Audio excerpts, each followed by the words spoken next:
restaurant tonight? Because we wanted to do something special. Because it's my birthday this weekend. That's right. Plus all the dishes are dirty at home. All right, boys, why don't you go get us some tortilla chips? Hey, and don't change the hot and mild signs on the salsa bar. I already did it. How'd the job hunt go? Awful. And I better find one soon because our insurance runs out next week. I mean, well, don't worry about that. I mean, I'll just take my paycheck from my security job and we'll pay for insurance on our own. Then I can finally send the boys out to the shed and knock down that wasp nest. You guys ready to order? Yeah.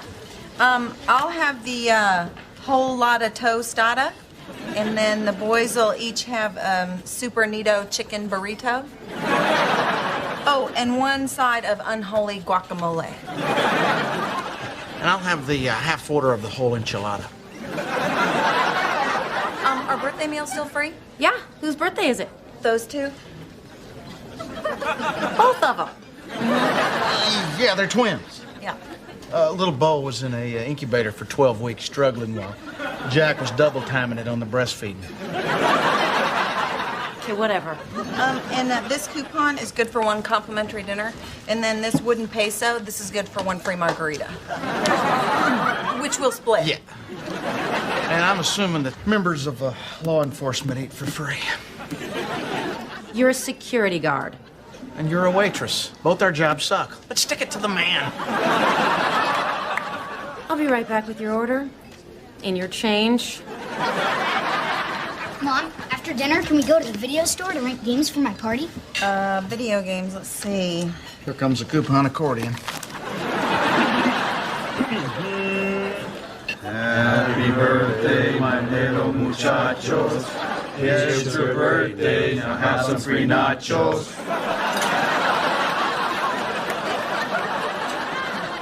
You think they got a CD for sale in the lobby?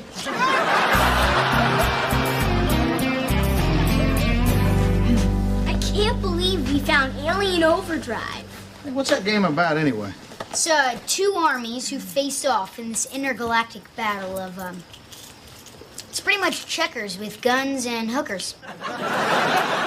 Make sure you share it with your little brother. What'd you say? I'll take that.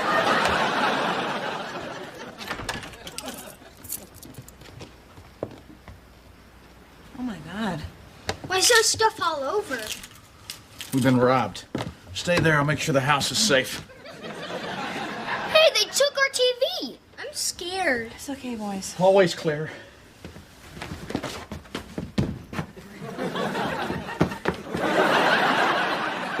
Bedroom's clear.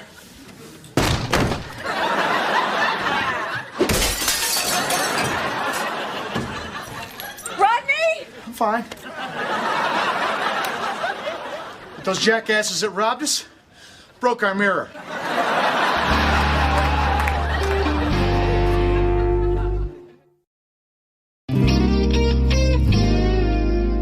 This sucks. First I get laid off, and now we get robbed.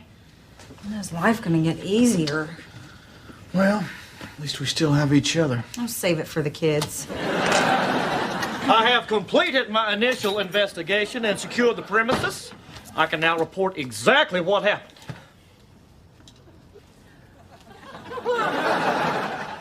What happened, Gerald Bob? While your family was innocently dining at one of our local eateries, someone unknown broke into your domicile and robbed you. We knew that before you got here. Well, now it's official. So as far as you can tell, the only stolen property is the TV? Yes. Alrighty. Well, before we wrap this up, I just need to clarify a few things with you. You're probably wondering why I'm wearing weights around my wrists and ankles. Because they won't let you wear earrings with the uniform? I was addressing the lady. I'm training for the amateur boxing challenge this weekend. I get into the ring with a professional boxer, and if I can stay on my feet for 3 minutes, I win $500.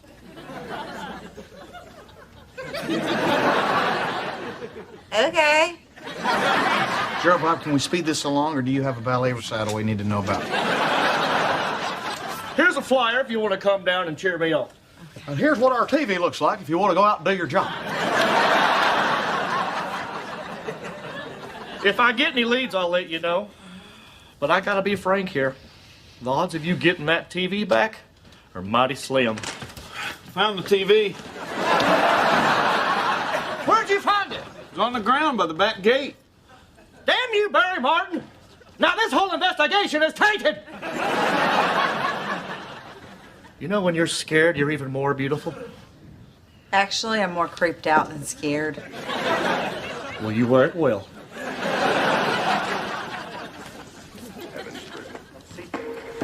So what, they stole our TV and then they changed their minds? Well, maybe they found a nicer one laying in the alley. TV's back? Great, I've been so bored. Well, it looks like your sound's working, but your picture's gone. Well, the good news is we don't have cable, so we're not missing as many channels. What about my party? How are we supposed to play video games? Well, don't worry, buddy. We'll get it fixed. Now, if your picture tube's broken, it's cheaper to get a new one. Well, then that's what we'll do. Rodney, we can't afford to buy a new TV right now. Trina, we're getting a new TV. It's a hell of a lot cheaper than going out and doing stuff and seeing things.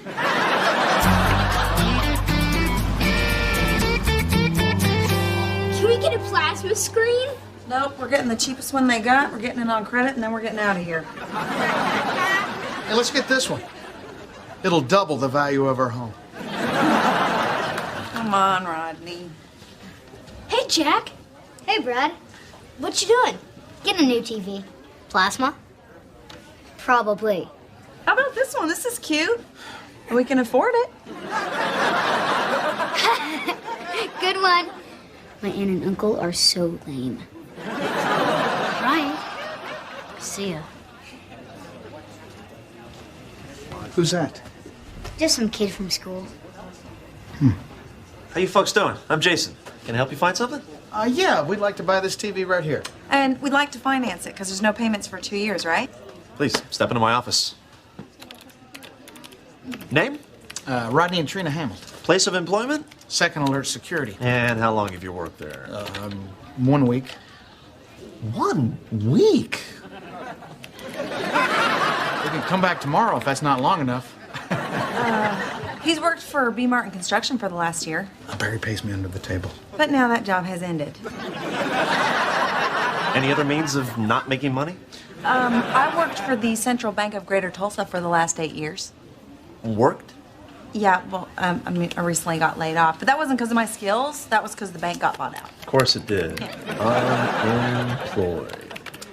Denied. Wow, I was really rooting for you guys. Have a nice day. Well, your sign, it says that you give credit to anyone. Dad, what's going on? We're just figuring stuff out, buddy. Listen, is there anything else that we can do? He's got a birthday party this weekend. Oh, well, you better hurry if you want to get your cake out of layaway.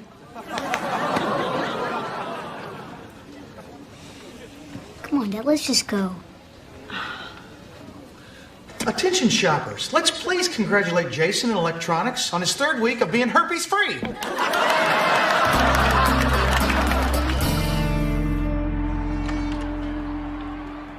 Oh, Jack, you're home. Check this out. What is it? Your Aunt Charlie, she brought over her old TV. The sound doesn't work on this, but the picture works on this one, the sound works on this one. The best part about it is it comes with a universal remote. Bo, channel 7. Huh? No batteries. Runs on grilled cheese and grape juice. Thanks, Dad. Oh, come on. I know it's not like having a new TV, but at least you'll be able to play your video games at your party. Yeah. I don't know. What are you talking about? What's the matter with you? Remember that kid Brad from the TV store? Yeah. Told everybody at school that we're poor. What? Why'd he say that? I don't know, he's just a jerk. Oh, buddy. Well, people like that aren't your friends. Your real friends, they care about who you are, not about what you have. And they'll be here this weekend. Dad, thanks for trying, but I don't think I'm gonna have the party. What are you talking about? It's your birthday party. Yeah. I'm gonna go do my homework.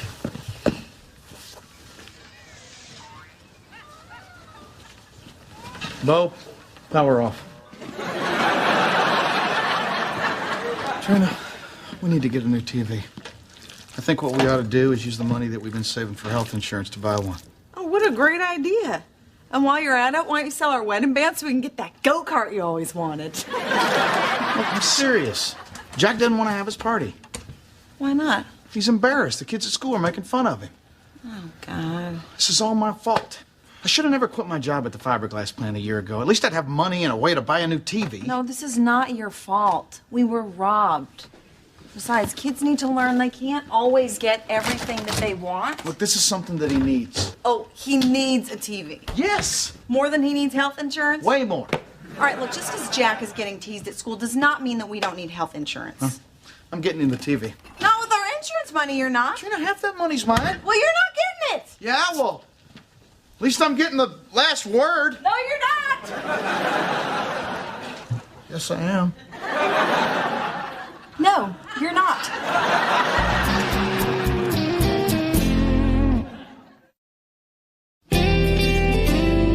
Kind of weird you guarding a construction site right across the street from your father-in-law's car lot.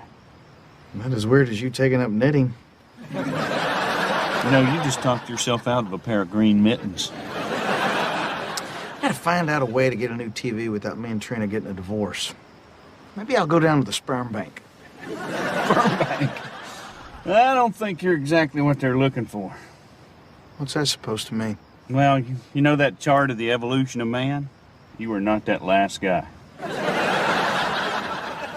Well, what if we changed the letters around on Carl's sign and spelled something a little more colorful? That make you feel better? I guess. Let's see. Yes, Carl's Used Car Emporium Special. Without even trying, I can spell lardass races. What the hell is that? I don't know. I guess it's like when some fat people get together with like potato sacks. And Not that. That.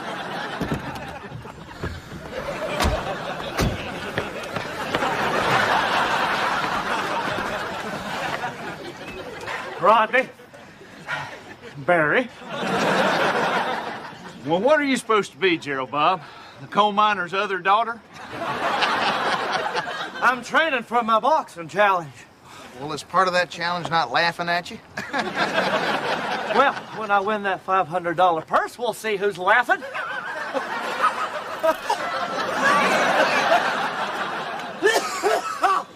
Damn, I swallowed another moth. It must be attracted to the sweet smell of my musky pheromones. Well, bicycle. Well, the headlight's on, but nobody's home.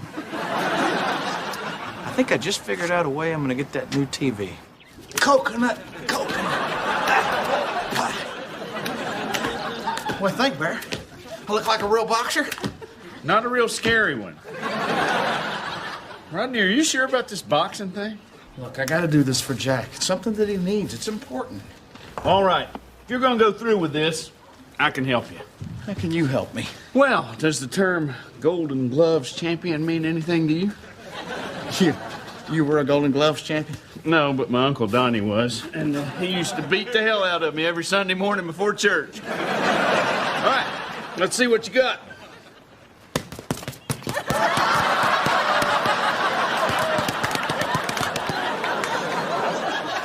Is that it? Unless you want me to start kicking. Buddy, I'm not gonna lie to you. You might die tonight. Come on, Barry. All I gotta do is stay on my feet for 3 minutes. What can I do? Well, if the ring's big enough, I'd advise standing 3 minutes away from the guy. Hey, what's up with the boxing gear? What's up with the tube top? Oh, bite me. Okay. Look, we gotta get going before she gets in there and tells Trina what I'm doing out here. Come on. What, Trina doesn't know about the boxing? No, I was afraid she'd think it was a stupid idea. Well, you want to leave her a note and tell her she was right? Hello? Hey! Oh, hey. How'd the job interviews go? Terrible. Might have gone a little bit better if I'd remembered to spell check my resume. Oh, honey, I'm sorry. Oh, it's all right. It just sucks being broke. I'm begging for a job. It's making Rodney and I get into all these stupid arguments. Like yesterday, he wanted to use our insurance money to buy a new TV. Oh, cool. What kind you getting? We're not getting one! Believe me, I would love to get a new TV for my kids, but we just can't afford it right now. We don't have the money. Is that why Rodney's doing this boxing challenge? No, that's some stupid thing that Gerald Bob's doing. Well, then why was Rodney in boxing gear earlier? He what?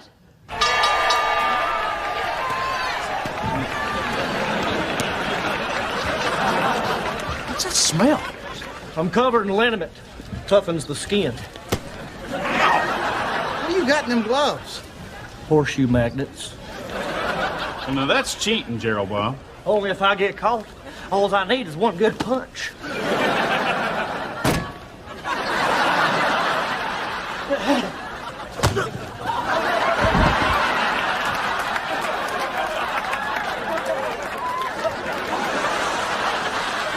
Well, officer down. Okay, buddy. Now we're up. Now remember, all you gotta do is stay on your feet for 3 minutes. All right? Okay. Ladies and gentlemen, welcome to the Greater Tulsa Amateur Boxing Challenge! Introducing, in this corner, standing at 6 feet 8 inches tall, weighing 290 pounds, I rounded up. Rodney Hamilton!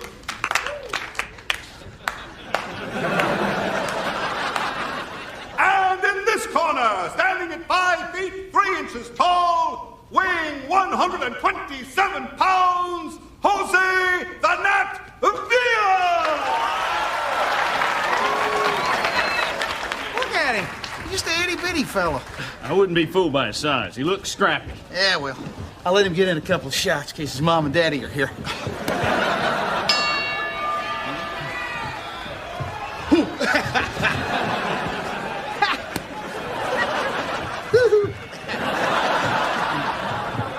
Okay, little man, let's see what you got.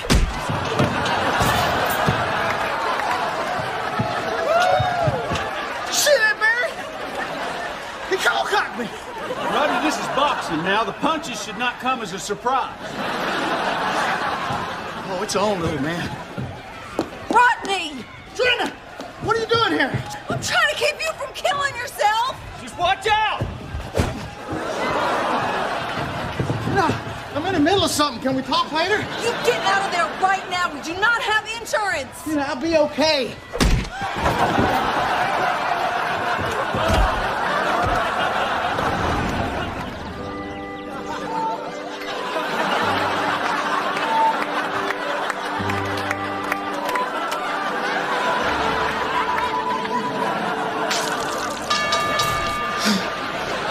Buddy, you okay?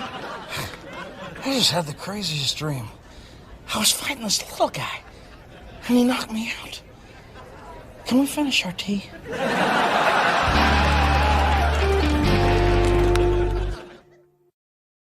Can't believe you risked your life for a television set. I can't believe we finally found a use for lima beans. Ronnie, you gonna tell me what's going on with you? You know, honey, I don't expect you to understand. Well, I understand that it's about more than a TV set. It is. You know, I can remember when I was a kid after Dad left. I can remember Mom struggling to make ends meet. And I can remember every day at school taking a jelly sandwich to lunch. And all the kids would ask me, they'd say, why are you eating the same thing? And I'd say, they're my favorite. And the truth is, that's all we had at the time. I was afraid to let my friends come over, because I was afraid they'd find out and I'd be embarrassed, just like Jack is right now. Yeah, but, honey, kids are resilient. Yeah. Jack is gonna forget about this next week. No, he won't. I didn't. You really think that Jack is that embarrassed to not have a TV? Probably not. You know, but his friends are making fun of him. He's canceling his party, and that's the part that's killing me, and I feel responsible.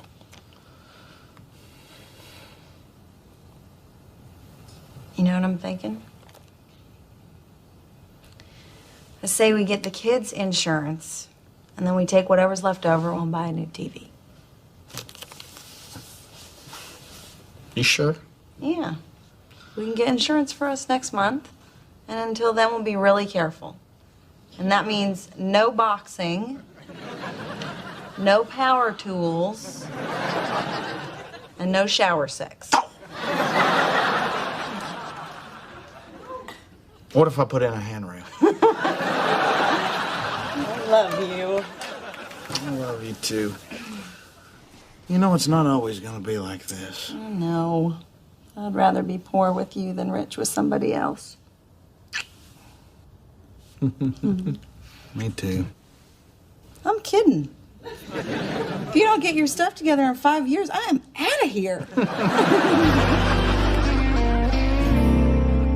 Okay. We'll tell Jack I'll be home later. I love you too. Well, how's the party going? Great. The strippers just left. They're watching movies and playing video games. Yeah, glad to hear it. What do you think? Carl says I used Doc Pyle's rump cream. Nice. And we used all the letters. Well, actually, we got an E left. Well, maybe we could just slap it on the end of cream. I think that's the way they spell it over there in France. That would be classy. Yes, it would. Pork rind. Don't mind if I do.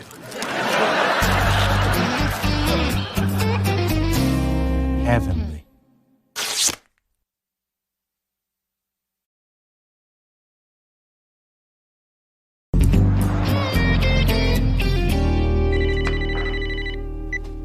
Hello? I'm sorry, my mommy's not home right now. Gas company. No, my daddy's not home either. He's with the angels. Bye. I'm so going to hell. Come on, Trina. They don't send people to hell for bad impersonations. Oh, like your Ukrainian immigrant voice with the phone company was so much better? There is nothing wrong with the voice that I use. What is that? I'm sorry, broccoli. Oh, yes. Oh, it's a family portrait that Bo drew for school. Well, that's weird. Didn't our family have 4 people in it? Where am I? Bo, can you come here for a second? You're right there. That's a flower. Dad? Hey, buddy. Did you forget something in this picture? No? Well, where am I? You're at work where you always are. Well, this is great. That's it.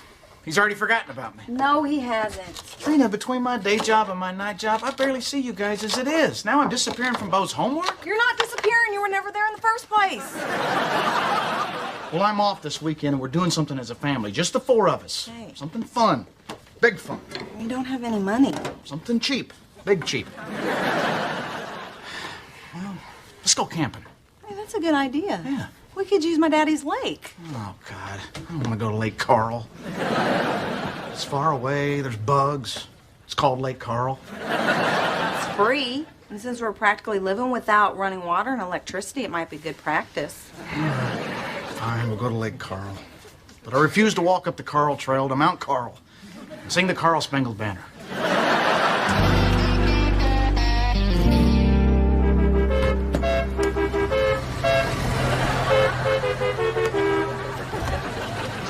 Hey, Carl, what are you doing here? Well, Trina called and said you guys wanted to use Lake Carl. I figured I'd just come along up there with you and show you how to use it. Well, I'm pretty sure we can figure it out, but if I get there and I see the boat and the water and we're stumped, we'll call you. You think I'd trust you to just have the run of the place?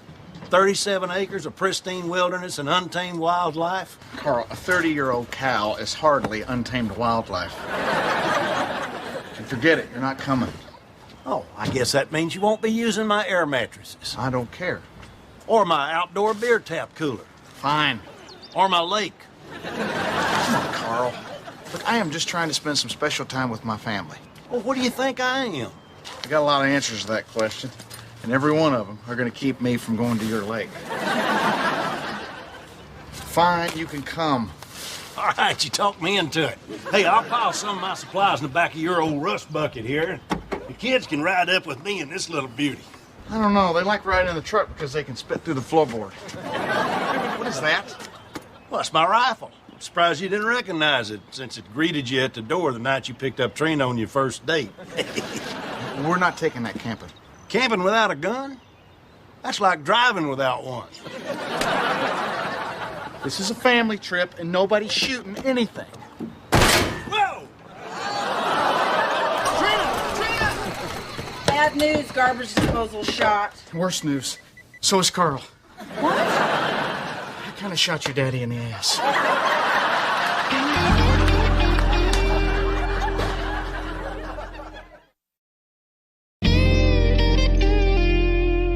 Why don't you sit here on the couch, Daddy? Here's your donut. Ow! Oh.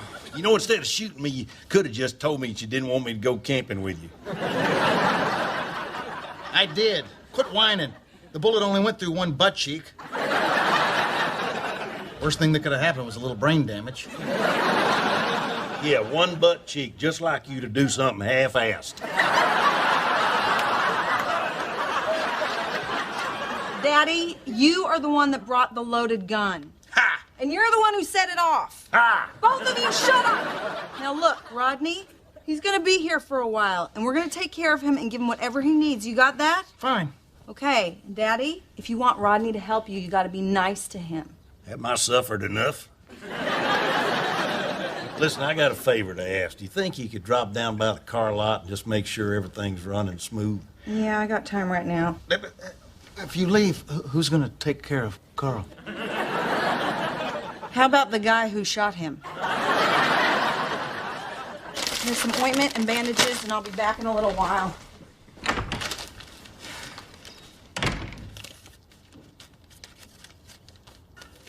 So, you want to go horseback riding? Look, jackass, if I need anything from you, I'll just give you a rattle. What is that? Put my bullet in a jelly jar. They gave it to me in a plastic pill bottle, but it wouldn't make enough noise to annoy you.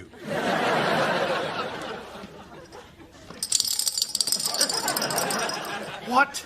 The remote needs new batteries, and it's time to swab my bullet hole. Well, 2 batteries and a pot scrubber coming up.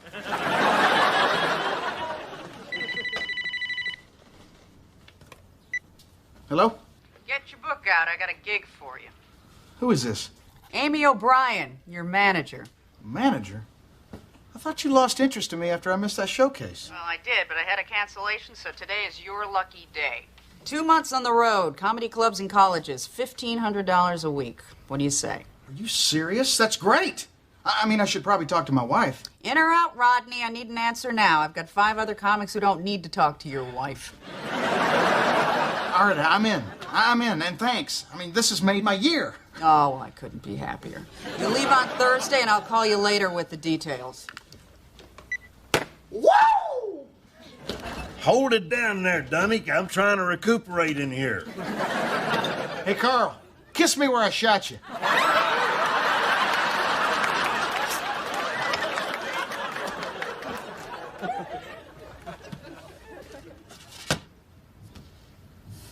Damn.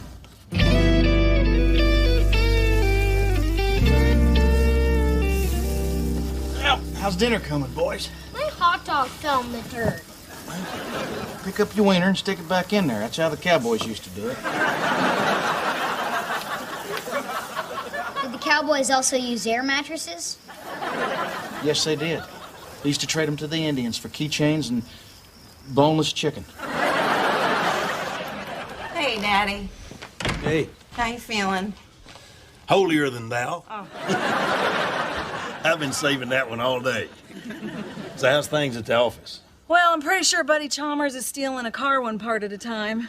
After all I've done for him, I took him under my wing. Hell, I treated him like a son. He's the chubby little guy, right? And another thing, I took a look at your books, and they are a mess. Yeah, I know. I've been meaning to straighten them out. Well, I could do it for you, but you're going to have to pay me. Oh, I couldn't pay you, darling. You're family. That would be insulting. Well, you can have my insults deposited directly into my checking account. Where's the kids at? I think they're out there with the shooter on the grassy knoll.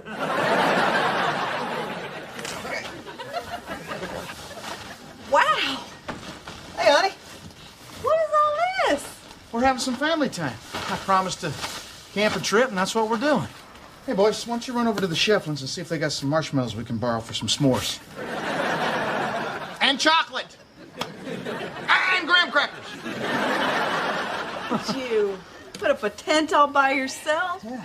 Are there any parts left over? No. I threw them over the fence. Hey, listen, I got something I want to tell you. Is it good news or bad news? Well, it's mostly good. I got a call today from that manager, Amy O'Brien, and she offered me some work, a lot of work. And we're going to be able to pay off all our bills and our health insurance. Honey, that is so great! No, listen, there's No, more. this solves all of our problems. Oh, I knew if I stuck around long enough with you, things would stop sucking. Listen, there's more. Okay. What is it, old man? A beer would be nice. That's it. Stay right there. Okay. I'll be right back.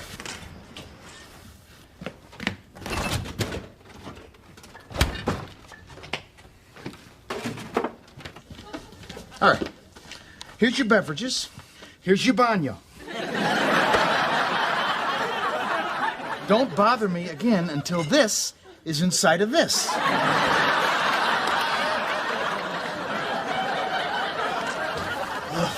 That is so amazing that she called right out of the blue like that. I can't believe it. I want you to tell me everything. Give me all the details. Okay. Okay. Okay, it's $1,500 a week for 8 weeks. $1,500? Yes. Times 8? That's... Okay, honey, let me finish. Okay.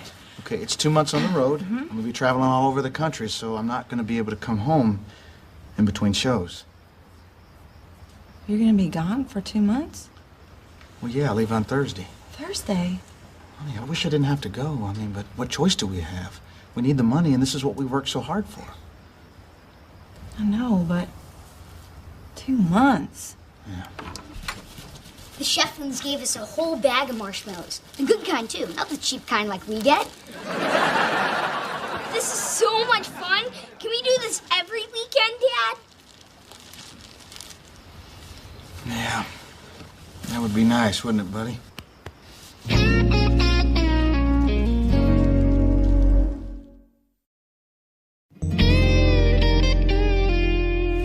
Months on the road?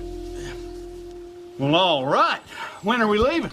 You can't come. Should I dress for warm or cold? Barry. I'll just layer. You can't go with me. Why not? Doesn't make sense to take 2 cars. Come on, Barry. You got a business. You got a wife. I know. That's just I'm gonna miss you. I mean, we've seen each other every day for the last 11 years. It's gonna be a tough adjustment. I'm gonna miss you, too. I'm gonna miss everybody. I mean, I feel like I'm not around already as it is. I mean, Bo's leaving me out of the family portrait. I wonder what it's gonna be like when I'm gone for 2 months. Well, you know, Rodney, when I was little, my dad used to travel for work, and he'd be gone for weeks at a time. We barely saw each other, but we were still close. I thought your dad was a barber in the same town for 30 years. Well, he was, but how's a stay-at-home barber story supposed to help you feel better? Well, thanks for trying. You know, success does bring a whole other set of problems, Rodney, but they're better problems. Yeah. But why can't something good just be good, you know? I finally get an opportunity to do something great for my family, and in order to do it, I gotta leave them. Well, I feel for you, buddy. It's hard to leave your family behind. My dad struggled with that for years. Shut up. I can't believe I have to go without a husband for 2 months. 2 months! Can you imagine? What'd you expect, Trina? He is a comedian. You knew he'd be on the road a lot. I know. I just always expected he'd go someplace, be funny, and come home. I never expected he'd go someplace, be funny, and never come back. Well, it did come out of the blue, but this is a pretty great opportunity for Rodney. No, it is. It's amazing. It's something he's been wanting to do his whole life. Plus, we could really use the money. I've been ducking bill collectors. Little girl voice or no speaky English? Little girl voice. Plus, the boys are going to be out of school soon. I'm going to have them all day. Daddy's laid up. I'm in charge of this place, and I just... It's a lot for me to handle by myself, you know? Trina, you do not have to worry about being alone. Your big sister will be there for you. I know. Okay? Mm-hmm. Buddy?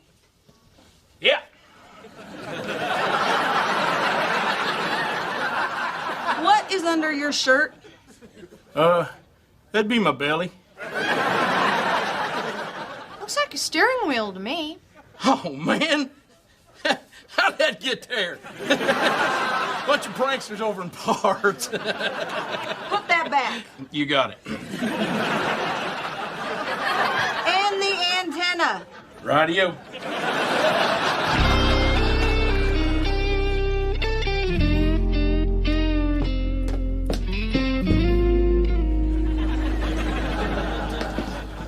Is Grandpa Carl still in the bathroom? Old people are slow. I think he'd be faster now that Dad shot another hole in his butt. What was that?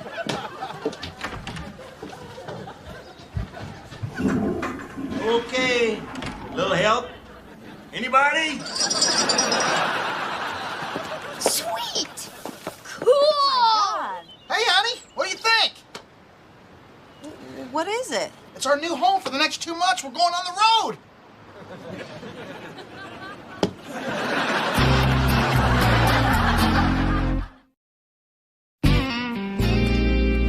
Okay, look. I know you might think this RV idea is a crazy idea, but this way I can go on the road and I can have you guys with me at the same time. It's the perfect combination of ideas. It's like wet t-shirts and contests. Where did you get this? I borrowed it from your dad's car lot. Look at this. Bedroom, kitchen, living room. This way, when we're on the road, we can still get things done. And when I'm driving, you can be washing the dishes. While you're driving, I can be taking a nap. You want us to go on the road with you for 2 months? Why not? It'll be like a family vacation. 2 months, that's a long time, Rodney. No, it's not. Trina, look at this. Cedar Rapids, Park Rapids, Rapid City. The trip's gonna go very fast. Cool, the bathroom's right next to everything. Everything's next to everything. Hey, boys, why don't you go see if your Grandpa Carl needs help out at the potty, okay? Why do we have to do it? Dad's the one who shot him. Jack, when you're old enough to shoot your father-in-law, you can make the rules. Now go on. So what do you think? I think that this is incredibly sweet. But we can't go with you. Why? Well, for lots of reasons. I mean, Jack starts baseball in 2 weeks. He's pitching this year. Bo's joining the swim team. He's been talking about that nonstop. Look, honey, I don't want to miss those things either, but I just figured this is a way that we can be together. Yeah, but do you really want to tell Jack that he can't play baseball this summer? No, but... And I gotta help out Daddy at home and down at the car lot, and then when he gets better, I still have to find a job. Okay, well... I just won't go. What? I mean, look, I can't leave you here to handle everything by yourself. I mean, I've missed enough as it is already. No. I mean, I'll just call Amy and I'll tell her I'm not taking the job. No, sweetie, you have to go. Now, I don't like the idea of us being apart. Actually, I hate it. But I want you to do this. And I'll be fine. I can handle things around here. What about the kids? Well, the kids and I will just have to learn how to get along with you being gone. But look, we'll talk on the phone every night. And we'll be here when you get back. You promise? Well, unless another broke, charming dreamer with a 25-year-old pickup truck sweeps me off my feet, then I don't know. All right. But just make sure his stuff's out of the house when I get back. Okay. There you go, buddy. Well, I guess that's everything. Are you okay? Yeah, I'd probably be traumatized by the sound of slamming trunks and tailgates for a while. Rodney. Oh. I know you're going to be spending a lot of time on the road, so I got you this massaging seat cover. Oh, sure. What's so funny is I've been saving up to get me one of these, you know, because I have such a bad back. But I couldn't afford to, so I figured you could use it more than me. Oh, Charlie, thanks. I love it. Why don't you just hold it till I get back? Okay. Listen, just so you know, I didn't tell Jeannie that you were leaving. You gonna be able to keep that secret for 2 months? Well, I hope so. I mean, you got some big plans. We're going to Kansas City next weekend, see a baseball game. Well, that sounds like fun. More for me, because you're going to have a bad hot dog, and we're just going to have to stay over. Take care, buddy. You know, Rodney, I never did think you'd amount to much. So far, I've been right. You've worked hard for this, and you deserve it. Oh, stop it, Carl. You're gonna make me feel bad for shooting you.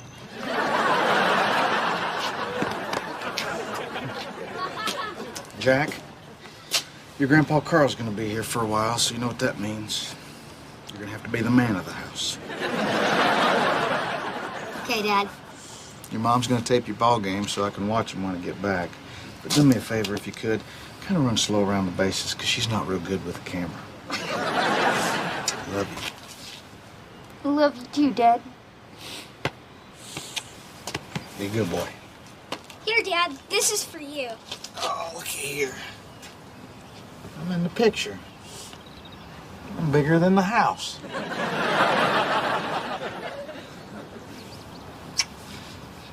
I love you, boy. I love you too, Daddy.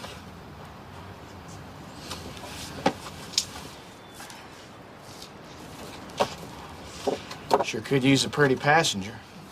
Oh, now, for the last time, I can't go.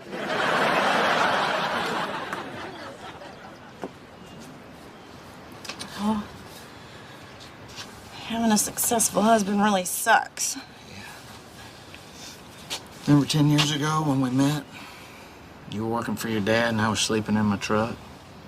Here we are 10 years later and you're working for your dad and I'm about to be sleeping in that truck. Yeah, we've come a long way. I'm gonna work hard to make you proud. I'm so proud of you already.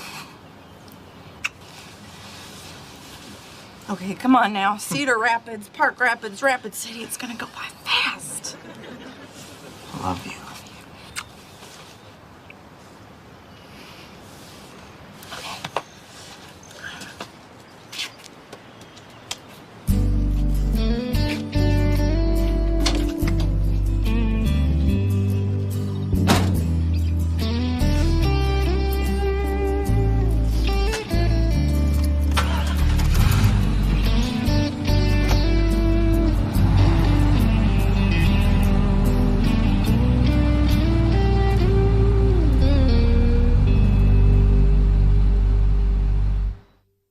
Heavenly.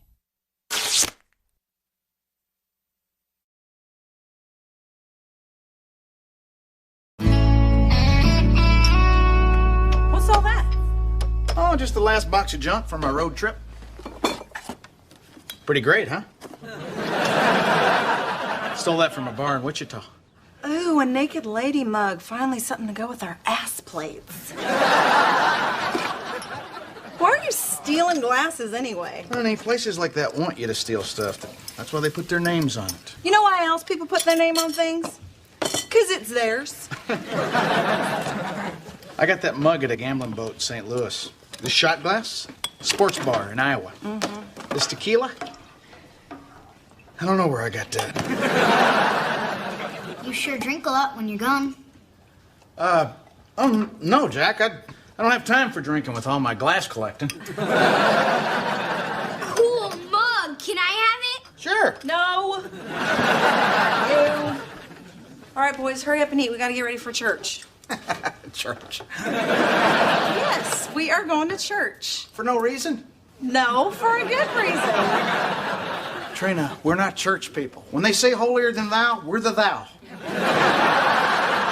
All right. Look, the boys and I have been going every Sunday since you've been gone, and it might not be a bad idea for you to go, unless you'd like to spend eternity in hell without me and the boys. Yeah. It's not like I wouldn't know anybody. Barry will be there, and your dad will be there. Maybe the naked girl that posed for this mug will be there. Dad's not going to church. I don't want to go either. Oh, thanks a lot, Jack. Now you run Sonny for everybody.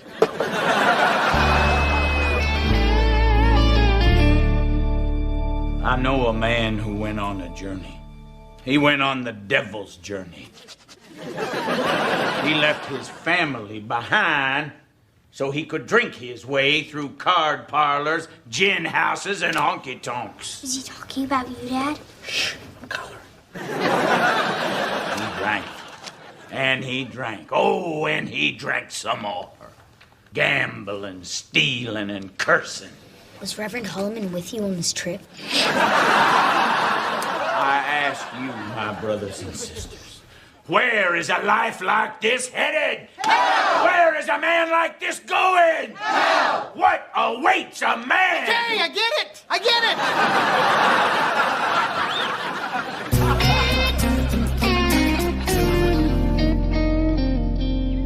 No. See, the problem with church is that Sunday morning just comes way too close to Saturday night for me. I mean, I'd go if they did it on like a Tuesday. Actually, Charlie, I think you'd like this new preacher. Yeah, Reverend Holloman does appear to know his business. Yeah, he's not so great. He said Dad was going to hell. No, he did not. He was just talking about people who do things like your dad does. So is this preacher single? I believe that he is. And speaking as a man that is totally comfortable with his own sexuality, he's not hard to look at. Well, if he's cute enough for Barry, then he's out of my league. Barry, let me ask you a question. Do you believe in hell? Hell yes, I do. Why you asking? I don't know. It's just that I burnt my finger the other morning on the stove, and it hurt like a son of a gun. I'm not sure I could handle that all over my body for eternity. Well, hell's not for everybody. Is that why you go to church, because of hell? Well, that's part of it, I guess. But I really don't think of it as avoiding hell as much as I do working towards heaven. And going to church is just a part of my overall plan. Plan? Yeah. I mean, everybody's got to have a plan for the afterlife. You got a plan, don't you? Well, I don't know. I'll have to ask Trina. She does all our planning. You know, besides going to church, I also donate some time building houses for the poor, and I send some money to this little hospital in Appalachia, and after that last time me and you went to Vegas, I became an organ donor. Damn you, Barry. What? You think you know a guy? All these years in a bar, going beer for beer, sin for sin, and I find out you've been sneaking around my back, working on some sort of plan. Well, Rodney, heaven is a big place. Maybe you just need to get a plan of your own. Well, that looks like what I'm going to have to do if I want to spend eternity with my family. Unless I can get Trina to knock over a liquor store and bring the kids with her. Barry, you think I'm going to hell? Oh, no, buddy. Absolutely not. You are definitely not going to hell. Oh, man. That preacher sure seems to think I was. Oh, really? Yeah. Well, he'd know better than me.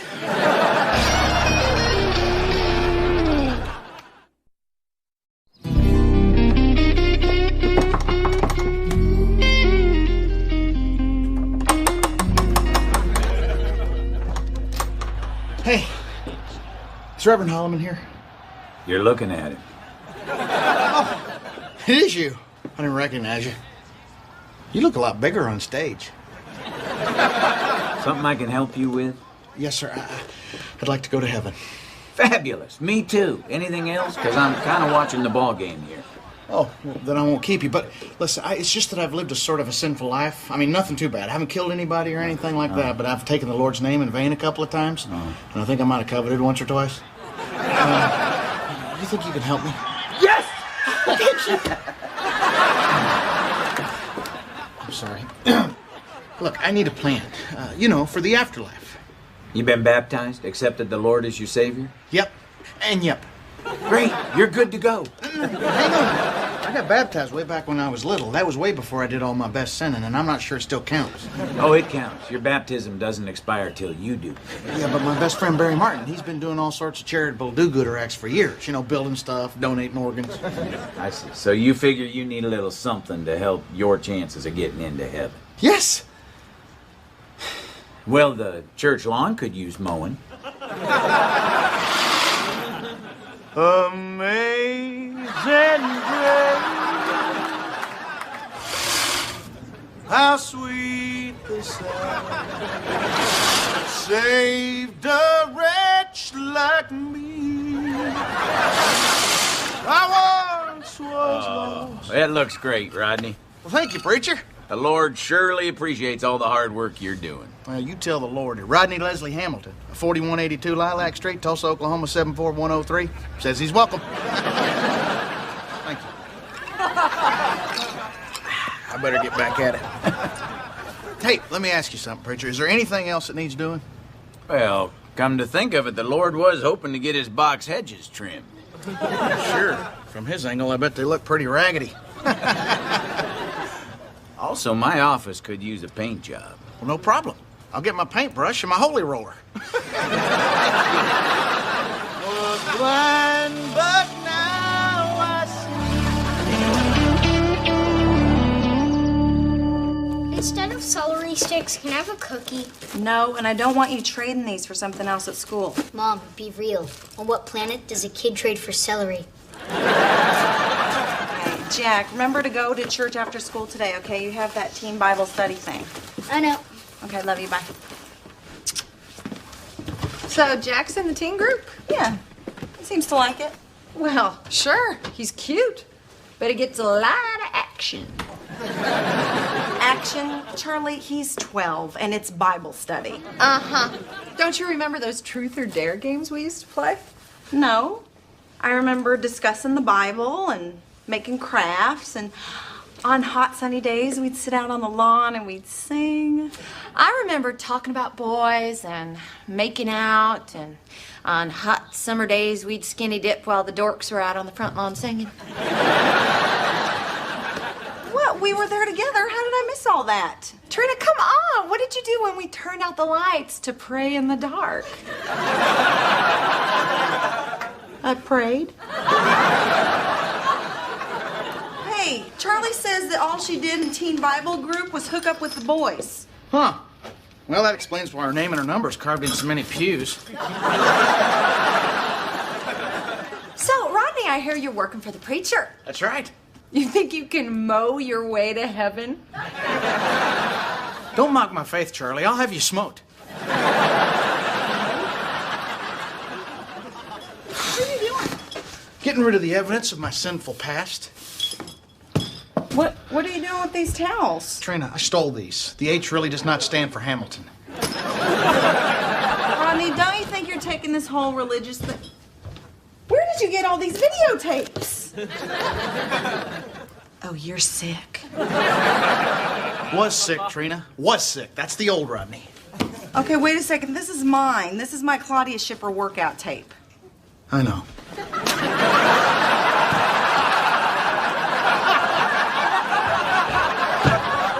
Look, I'm taking all this stuff, I'm getting rid of it. What's the use of trimming the Lord's hedge if all I'm going to do is just come home to a house full of smut? Well, until a few minutes ago, I didn't know our house was full of smut. Well, that's your fault for not vacuuming underneath the bed.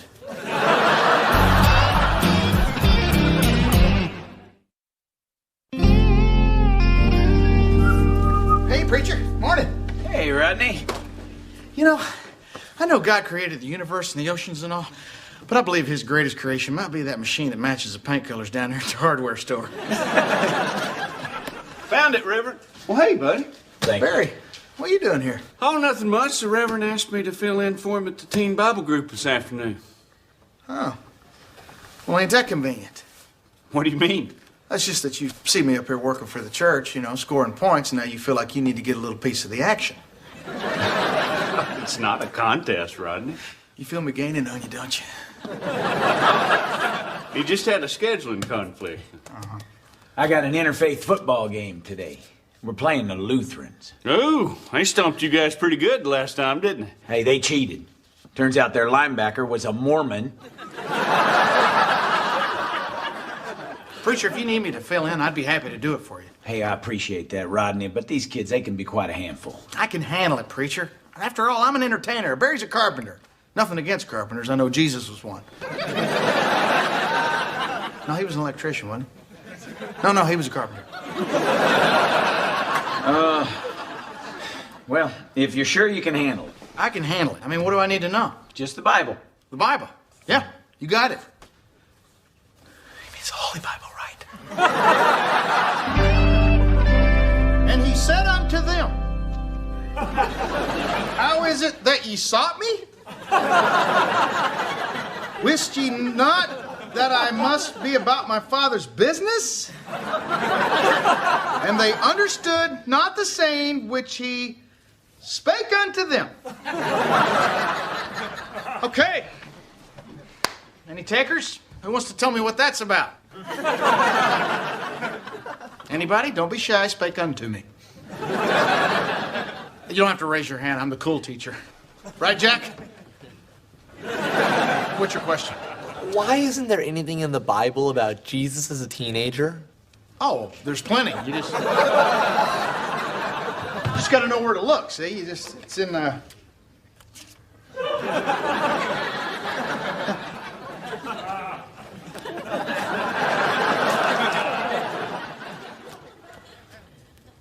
Well, you tell me what he was like.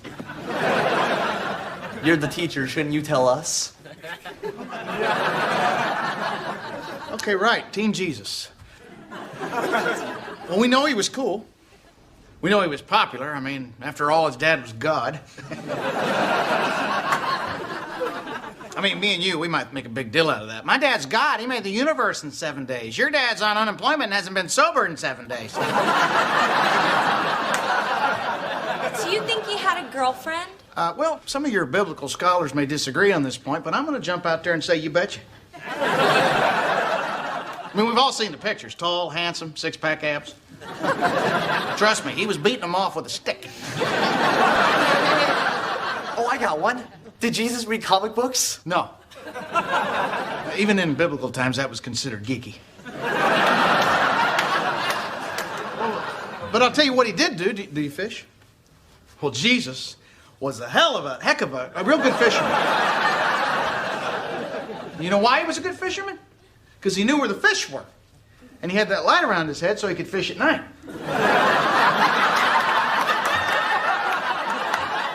You're just making this up.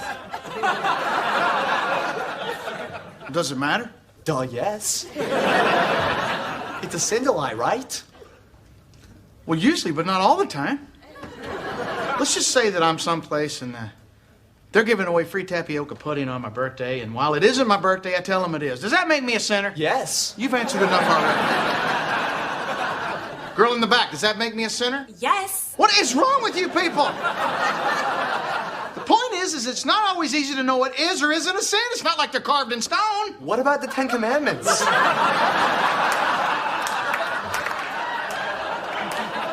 That's the exact kind of horse crap attitude I don't need in this class. Look, I'm sorry I said that. I didn't mean that. All I meant is that what sometimes seems to be a sin at first can turn out to be a blessing. Take Jack here. My oldest boy, my firstborn. His mama got pregnant before we ever got married.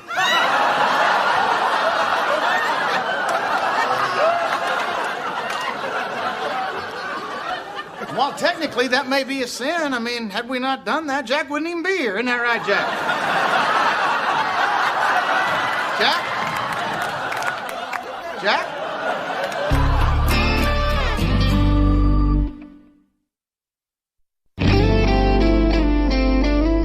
Yvette, I just don't think Rodney would say something like that. I did not marry a complete idiot. Can you hold on a second? Hello? Oh, hi, Mrs. Lockwood. He said what? Hold on a second. Yvette, hi. Turns out I did marry an idiot. I'll call you back. Mrs. Lockwood,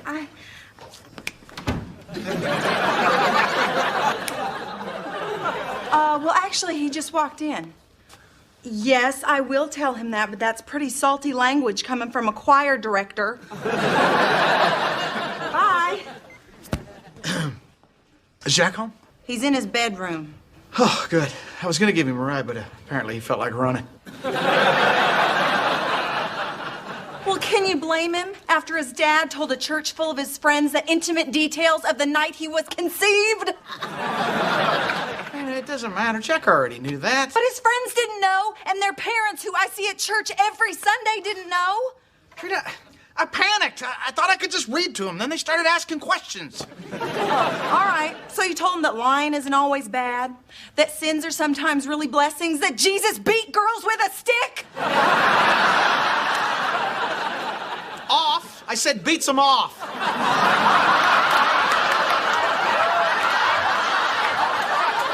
That is so much better. Trina, I was babysitting. I was the opening act, the entertainment. They're supposed to learn the real stuff from the preacher. Rodney, this is just like you. I asked you to do one simple thing, and you look for a shortcut, and you mess it all up. All I asked you to do was go to church with me and the boys. That's all. Just go to church. Yeah, well, what if that's not enough? I'm trying to get into heaven. I can't be like you. I can't be perfect all the time. I am not perfect all the time. Yes, you are. Don't try to deny it. You're a great mom, you're smart, and everybody loves you, and you don't mind doing that thing I like? Probably going to hell for that. It's Reverend Holloman. Quick, take your top off so he thinks it's a bad time. Oh, evening, Reverend.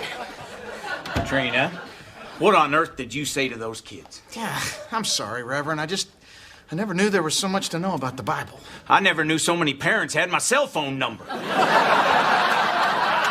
I was just trying to help you out. Yeah, well, you didn't. You had no business talking to those kids. Those kids love me. Well, of course they did. You made everything a big joke. I guess it's too much to ask you not to be a comedian for 1 hour. Hey, I don't appreciate you coming in my house pointing the finger at me like I did all this on purpose. You're the preacher. Maybe if you'd have skipped your precious football game, you could have taught him yourself.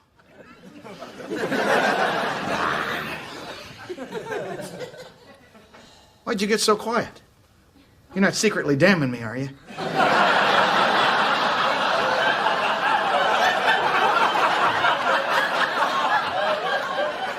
No, Rodney.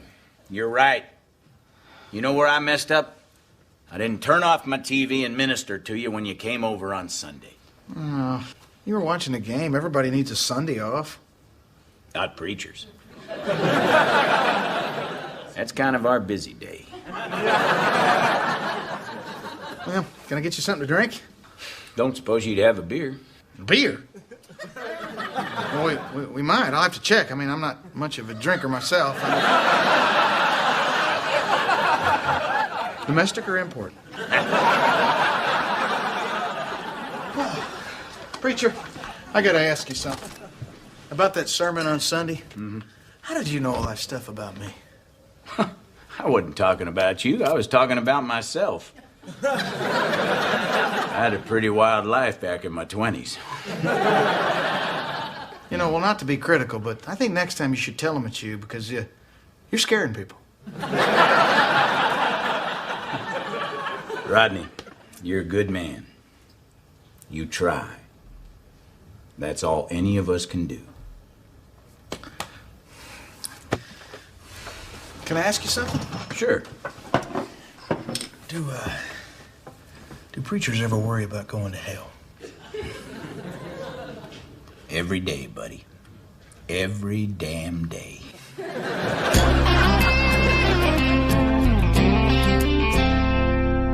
I tell you, this world is filled with evil.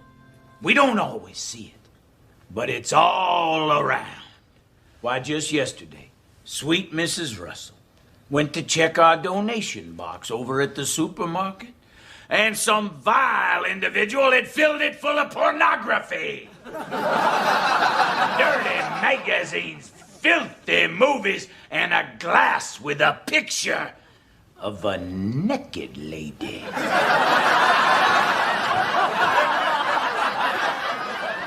If it wasn't for me, this guy wouldn't have nothing to talk about. Heavenly.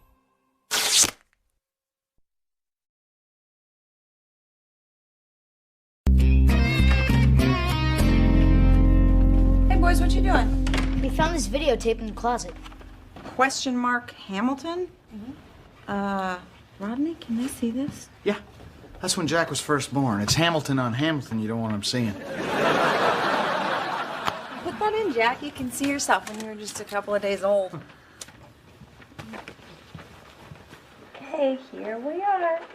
We're coming home for the first time. That doesn't look like our house. Well, back then, your mom and I lived in a little bitty trailer. That was back in the 90s. Houses hadn't even been invented yet.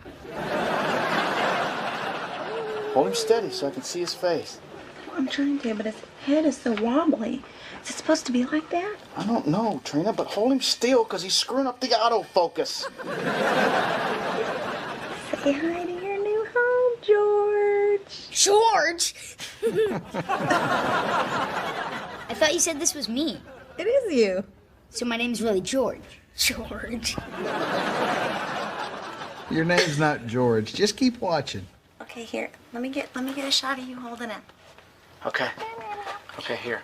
Take the camera. Okay. Careful. Real careful. Careful. Don't drop the camera. Oh, here. Drop the baby. Wait. I would never drop little Sam. Hey. Sam? See, your mom and I had not come up with a name for you yet. You mean I was already here and you didn't know what to call me? Well, we were kind of busy, buddy. It's just picking out a name. What were you guys doing? Well, there's a lot to do when a couple finds out they're having a baby. You got to find a doctor. There's a wedding to plan. And then before we knew it, we were rushing down to the hospital. What do you think about Tim? No, but I go for Tom. Hey, we need a room, please. We're having a baby. Okay. How are you feeling? Surprisingly good. I drove like a madman to get here. I hit just about every light. Come to think of it, my heart is racing a little. Ma'am, how are you feeling? Well, I'm a little uncomfortable because I'm a week overdue and I need this baby to come out of me so my boobs will stop growing. Aren't they spectacular? Thanks, Mommy. Have a seat. We'll start the paperwork. Patient's name? Trina Hamilton. Does she have a middle name? Middle name. Trina? Oh, Elizabeth. It's nice. It's Elizabeth. Okay. Is she on any medication? She's not on a pill, I can tell you that. Is this her first pregnancy? Yes. Wait, Trina. Maybe it'd be best if I waited till the husband got here. I'm the husband. No. Oh, he really is. See, we've only been married for like 6.5 months, but we were going to do it anyway. We were going to get married, that is, to sort of spend things long. He's a really great guy. I'm really very happy. Do you have insurance? Well, I'm a comedian. I work gig to gig, and it's okay. It's not steady. I'm on the verge of breaking out. Everyone says you can feel it. So that'd be a no on the insurance. Yes, ma'am. Date of birth? We're hoping for today. I meant your wife's birthday? Told you this. September 14th? Ha! I got one. Trina? I came as soon as I could. Oh, Charlie. You brought balloons. That's so sweet. Oh, they're just tied to this wheelchair in the hall. Hey, Charlie, here. You mind helping with this paperwork? She's Trina's sister. She knows her a lot better than I do. There are people in drawers in the basement that know her a lot better than you do.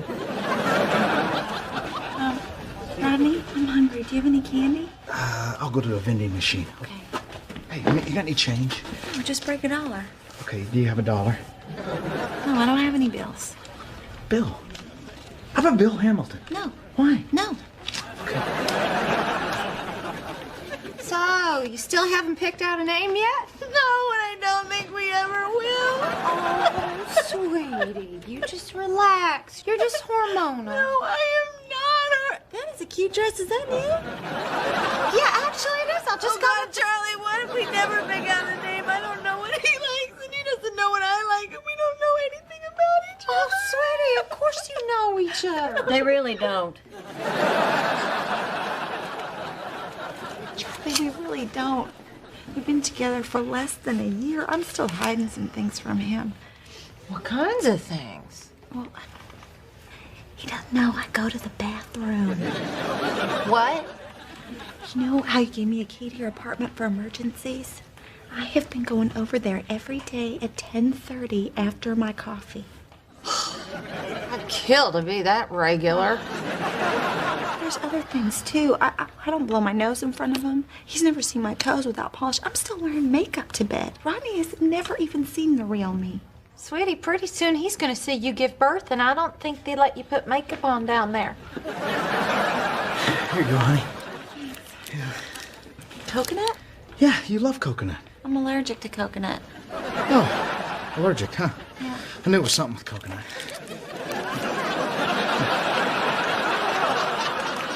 What? I'm not allergic.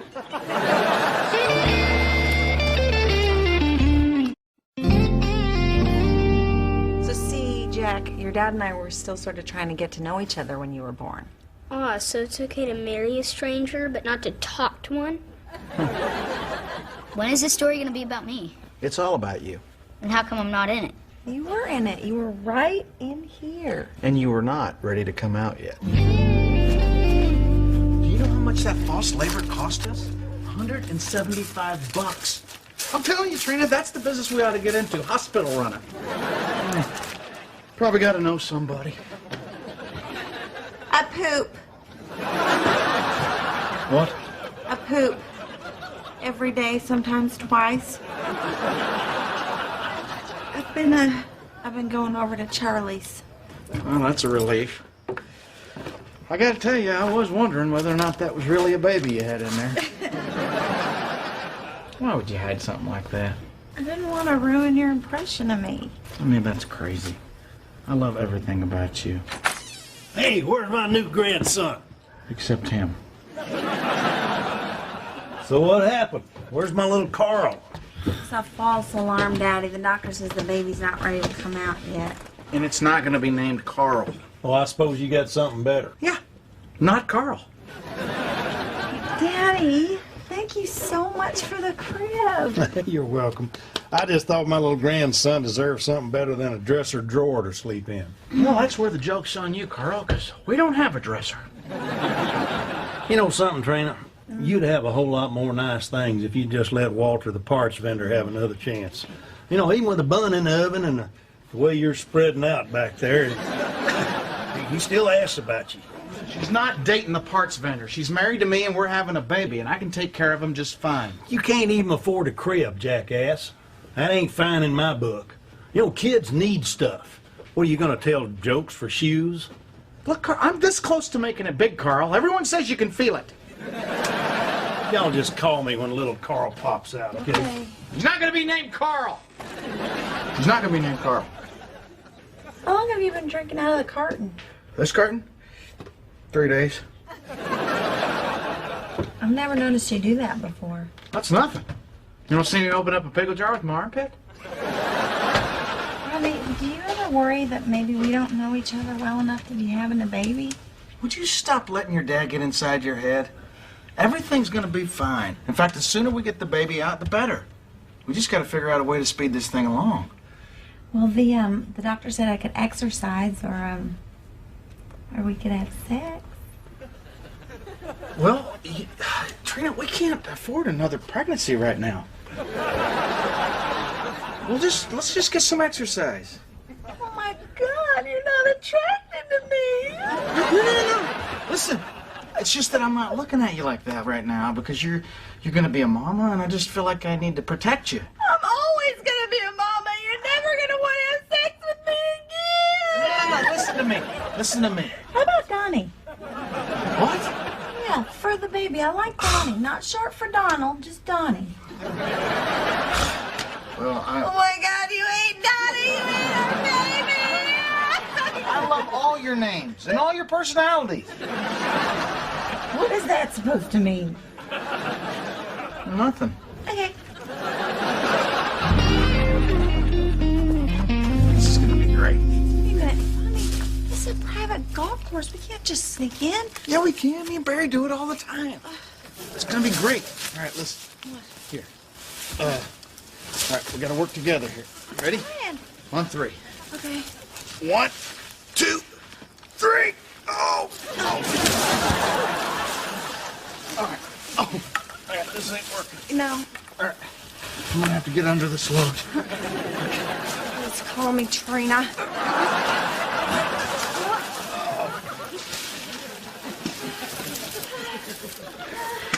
I'm impressed, honey. I didn't think you were gonna make it over that creek. Rodney? Trina? Hey, Bear. What are you guys doing here? We're just gonna try to jiggle that baby loose. I suggested that we have sex. Well, do you mind if I finish hitting that bucket of balls first? No, we're just gonna get some exercise. Here, honey. Come over here. Whack away. Rodney, I don't golf. You don't? Have you ever heard me talk about golf? Well, no, but I never heard you talk about fishing either, and you do that. No, I don't. You don't? No. I'm gonna go for a walk. Okay, well, had a girl. Walk till he drops. You want me to go with you? No, that's okay. Okay. Here, take these. Get some balls while you're out there. And stay on that side, because we're going to hit over here. Just stay to the left, okay?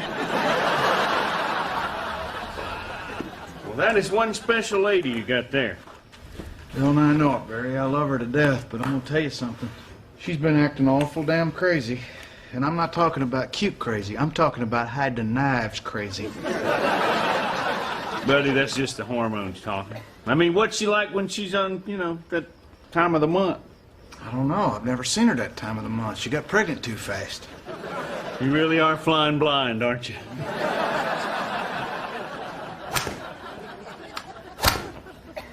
Oh, 4! She doesn't know what that means. Honey, go!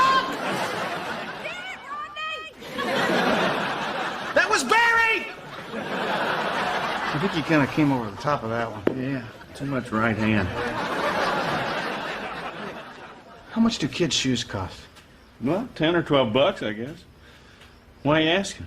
Well, I'm starting to worry. It's not about just shoes. I mean, it's about toys and clothes. Hell, I got a doctor's bill and the baby's not even here yet.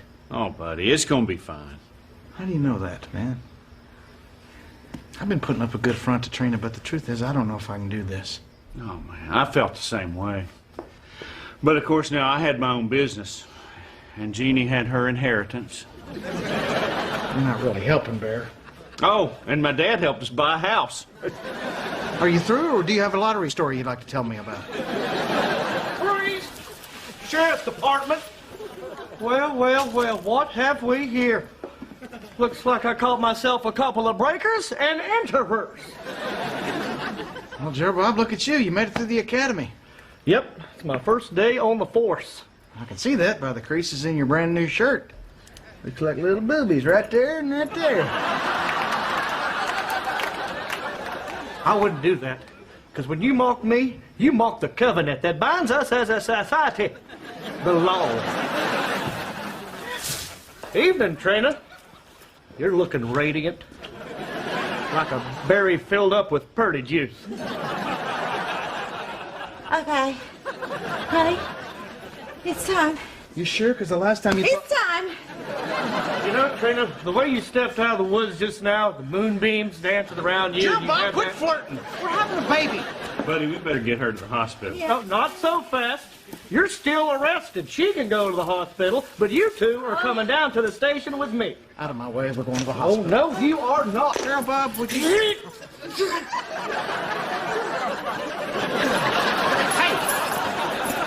Here! Here! Come on, boys, break it up. Come on. Ow! Joe Bob, quit pinching. Excuse me, guys. Do not resist! Do not resist!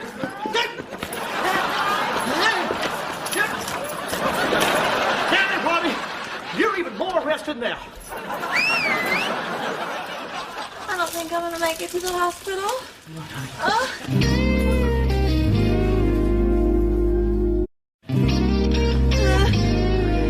Okay, you're okay? You okay? I'm okay. Okay. Honey? Don't ask me if I'm okay. Okay.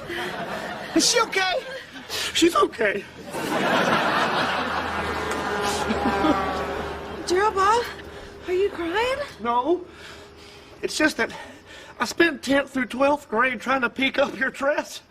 This is a bittersweet moment for me. Barry, where's the ambulance? Oh, it's on its way. Call it. I think this baby's gonna get here first. Okay, you're gonna have to push. Rodney, I don't think I can do this. No, you can do this. Honey, just try. Okay. Oh. You fellas need some light? Great, thanks. Who are you? Name's Gus. Heard you needed some help over my CB. Well, thanks, but we don't need a crowd. Hey, Gus. Harry, What the hell? how's she doing? Fully dilated, already pushing. I was just explaining to your buddy here that I'd like to keep this kind of small. Hey, you know? sorry I'm late. I pulled through a drive-thru and got her some ice chips. For God's sakes, man, get over here and help. Oh, no, buddy. If you need anything at this end of the truck, I'm here for you. But down there's your wife's intimate domain, and none of us need for me to see that.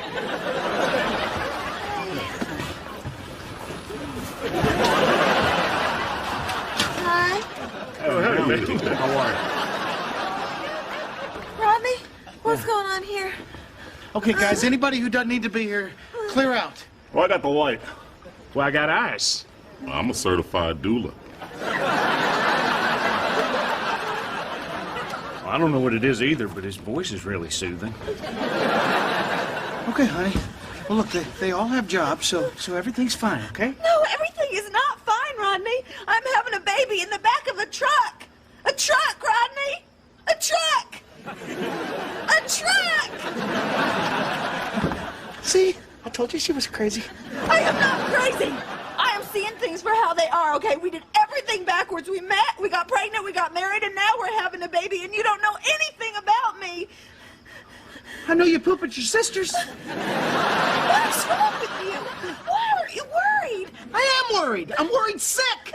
Look, I don't know if we can pay the bills. I don't even know if we're going to be good parents. The only reason I've been keeping it together is because I didn't want you to freak out. Well, guess what? I am freaking out. Hold on. Wait, Rodney? What's he doing? I don't know. Maybe he's overwhelmed with the miracle of life. Here. Oh, Here. Piglet. Oh, my Piglet. Oh, how did you know? You told me. I did? Yeah. On our third date. When we were over at your place. You asked me to come in your bedroom so you could show me your Piglet. Then after I got over my initial disappointment, you told me how much it meant to you, and I just figured you might want it right now. You've been holding out on me. Look, honey, I know we don't know each other that well, but I love you and little no-name here, and I can tell you I'm always going to take care of you. You promise? I promise. Okay. God, your boobs look spectacular. Oh. Thanks, honey. Okay. Okay, let's do this. Okay. I think I need to push. Okay. Okay. Okay. Okay. Oh, God. Oh, my God, he's coming. He's really coming. Oh. Jerbob! Jerbob!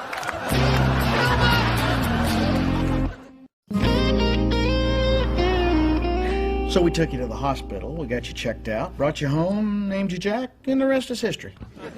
But I still don't know how I got my name. Can we tell him? Well, I guess he's old enough to know. Bo's sleeping, so. All right, so we got back to the trailer, and we were still arguing over what we were going to call you. Here, wait. Let me get a shot of you. Okay. Here. Careful. Careful, careful. Don't drop the camera. Don't drop the baby. I would never drop little Sam. It's not going to be called Sam. Hello. I brought the baby some candy. Charlie, he's a newborn, okay? He doesn't eat candy. I know. I just want him to like me. See, he would have liked me if I would have been at the hospital for the birth, you know? We would have had that bond, but now I'm just going to be his crazy aunt who gives him his first beer and who accidentally walks to the pool without my top on in front of his friends. Can I hold him? Okay. Oh. I can't hold that. What's his name? Well, we haven't decided on that yet. Yeah, we've just been trying names out till he responds to one. Isn't that right, Georgie? Georgie. Nothing. Okay, but little man, this is the name you're really gonna love. Sam. Sammy Sam. Lock up your daughters, because here comes Sam. Nothing. Where's my grandson? Out of the way, jackass. Did you hear that? It was gas. It's a cutie pie, all right. You done great, darling. Thanks, Daddy. You know, I might have had something to do with that too, Carl. All right, then you did good too, jackass. You gotta be kidding No me. way. Brad? Casey? Jackass.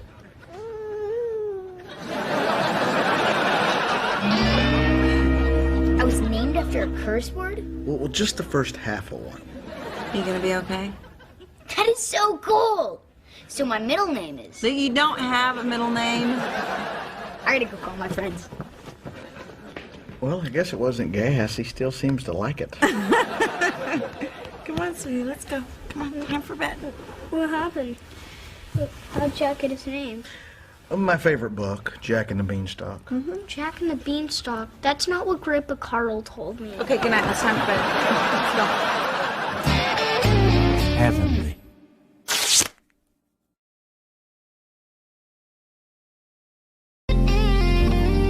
Hey, why did the man put his car in the oven?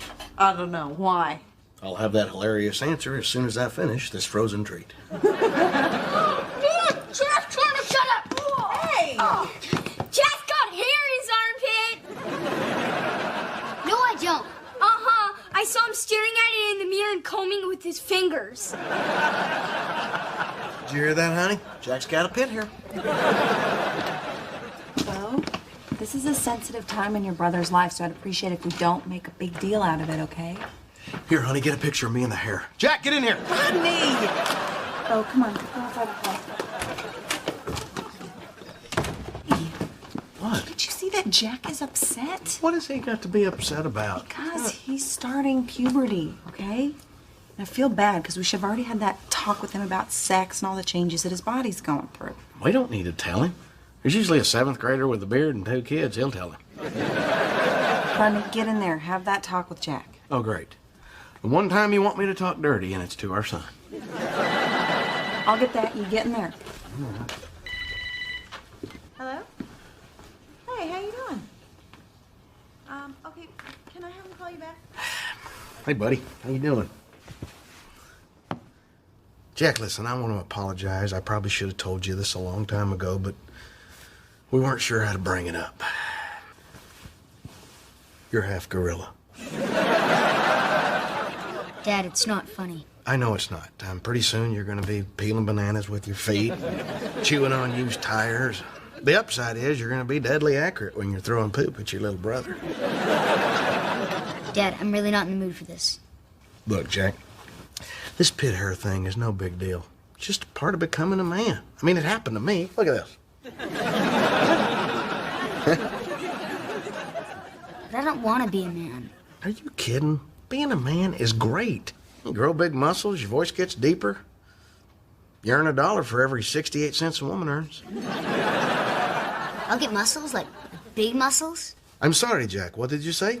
I could not hear you. You know what the best part about becoming a man is? Everyone just assumes you know what you're doing. But what if I don't? You hardly ever do. But the cool part is, if you get stuck, you just look at your watch, leave the room quickly. And everyone will think you're a man and you got better things to do. Does that really work?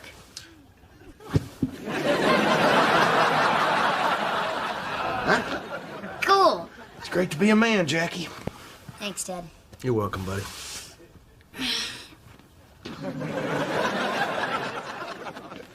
Did you have the whole talk? That wasn't very long. Honey, length doesn't matter. Oh, God, I forgot to tell him that. Who was on the phone? That was Barry. He wants you to come over to his house. Did he say something was wrong? Why would something be wrong? Well, I mean, he never has me over unless it's some sort of bad news. Okay, what exactly did you tell him? I'm sorry, Trina. What did you say? I could not hear you.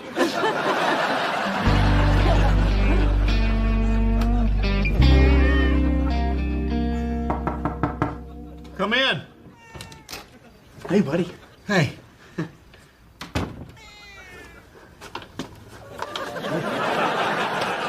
What is that? Oh, I don't know. Jeannie killed it. What's that? I don't know. Like I said, Jeannie killed it. Well, I brought you something. Oh, thanks, buddy. But you know what? I quit drinking beer. Oh, my God, you're dying. No. But, I knew something was wrong with me. So I went to the doctor, and he said that I'm perfectly healthy, but I do have this thing called gynecomastia. You didn't give it to Jeannie, did you? Nothing like that, no. Apparently, it's this condition that causes an enlargement of the soft tissue in the chestal area, which gives the appearance of a swelling. You mean boobs? No, it's not boobs. Really? Sounds like you're describing boobs. Well, we don't call them that. The doctor said that it affects a lot of men. Regular men. Is it soft and round and have a nipple on top? Yes. That's a boob, Barry. I know. I got boobs.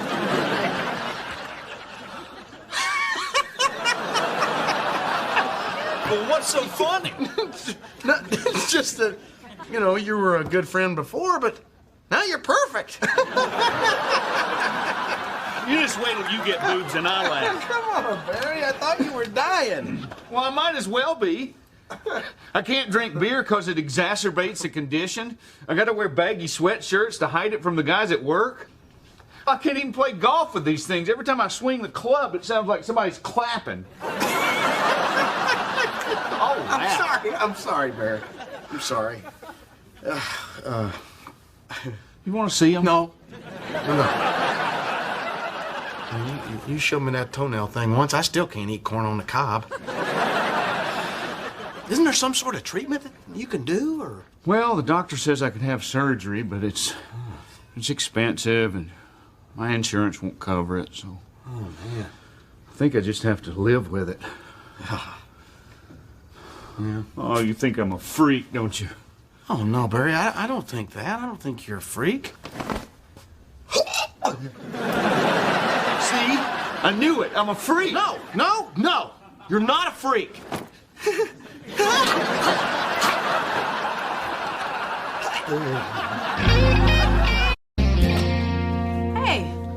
Hey. What's going on over at Barry's? Well, Jeannie killed a monster and made jerky out of it, but oddly enough, that's not the weird part. Are the kids in bed? Yeah. Listen, I don't know what you said in your talk with Jack, but I love it. I was taking this garbage bag out tonight, and Jack takes it out of my hand and goes, "That's a man's job." Barry's got boobs. What? Barry's got boobs. Well, I don't understand. Where did Barry get boobs? On his chest, Trina. Where do you think? If they were on his coffee table, I'd still be over there. What are you talking about? Barry's got this condition. It's not life-threatening or anything, but it causes men to get, It's not funny, Trina. No, it is kind of. I know. Oh, God. What is he gonna do? There's nothing he can do. I mean, the surgery's too expensive. His insurance won't cover it. I just feel so bad for him. Well, maybe he could get one of those minimizer bras. What's that? These bras are actually designed to push boobs down and hide them. Huh. Never thought I'd be in favor of something like that. Poor Barry. I know.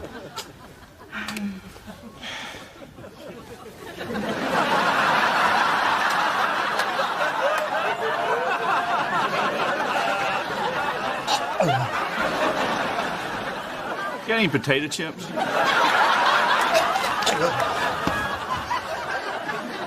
Are you okay? Yeah. I'll be right back. I still like boobs. I still like boobs. I still like boobs. I still like boobs. I still like boobs. Come on. Come on.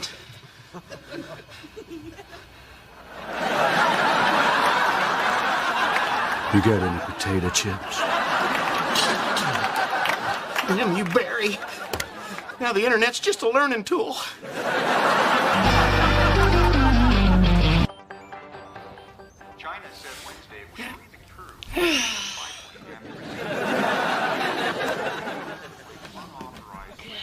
Hey, want to play Army later?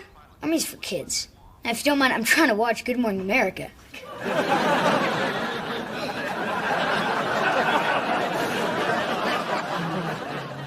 Right. Jack's no fun anymore. How much longer is he gonna be a man? Oh, sweetie. You know, someday you're gonna grow hair, and you're gonna be a man, too. Hair ruins everything. Oh, dear. There's your ride. Jack, come get your bag. Let's go. Love you. Love you. Later, Mom. Later. What was that? Jack's growing up. His new armpit hair is upsetting Bo. Jack's hitting the big P, huh? Yep. Cut all the sleeves off his t-shirts. Thank God his first hair came in there. You know what? Native American men don't even get hair down there. Where did you read that? I didn't read it anywhere. Can I use your computer? I gotta check my email. Sure. All right. Whoa! Trina, you have a naked screensaver, and she appears to be Native American. Oh my God. Rodney! Rodney! Get back in here! Look at this. How did that get there? Well, don't you think Jack did it? Jack, no. You know, they say if a cat walks on your keys on the keyboard there, that almost anything can pop up. How did a cat get in our kitchen? You're right. That's probably Jack. I gotta go. Hold on a second. What kind of a talk did you have with Jack? Well, I told him that, you know, that. You didn't have a sex talk with him at all, did you? No. Oh, okay. You know, I could talk to him if you want. No. All right, look, it's time you have the sex talk with Jack. What are you so nervous about? I'm not nervous. I'll talk to him about it later. It's just that I want to take care of that thing we talked about. You know, get Barry the thing, first things. Oh, you know what? There is a great bra shop over on Sheridan Boulevard. You told Charlie? No, she didn't tell me the other day. I saw Barry running across the street like this.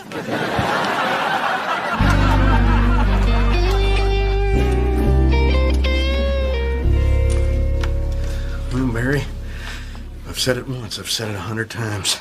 Let's get you a new bra. Don't call me Barry. Call me by my code name, Dr. Smith. How come you get to be a doctor? Because I thought of it.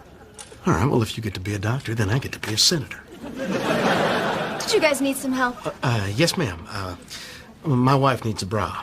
Great. Do you happen to know her size? Yeah, she's Barry's size. Dr. Barry. She's roughly Dr. Barry's size. I'm a senator, by the way. Well, your friend is pretty broad. You know, women are shaped differently than men. Yeah, those were the days. Well, to help you guys out, I really need her cup size. I'd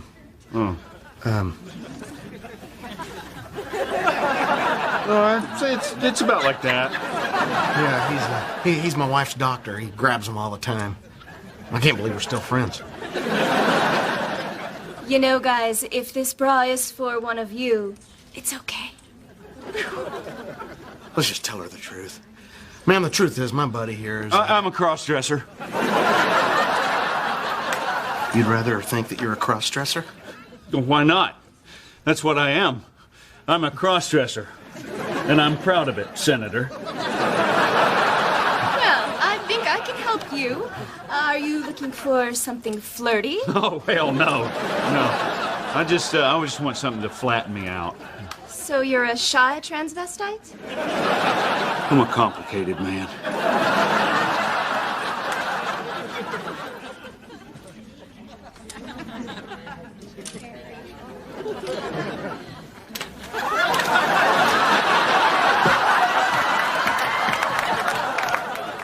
Thanks a lot. Oh, I've always believed if you love something, you should set it free. Rodney, help! What is it? I got this thing on, but I can't get it off. Okay, but don't show them to me, because ever since you showed them to me the last time, I haven't been able to look at Trina without seeing you. I'm sorry this has been so difficult for you. I'd be more sympathetic if I weren't in a women's dressing room trying to cover up the breasts I've recently grown.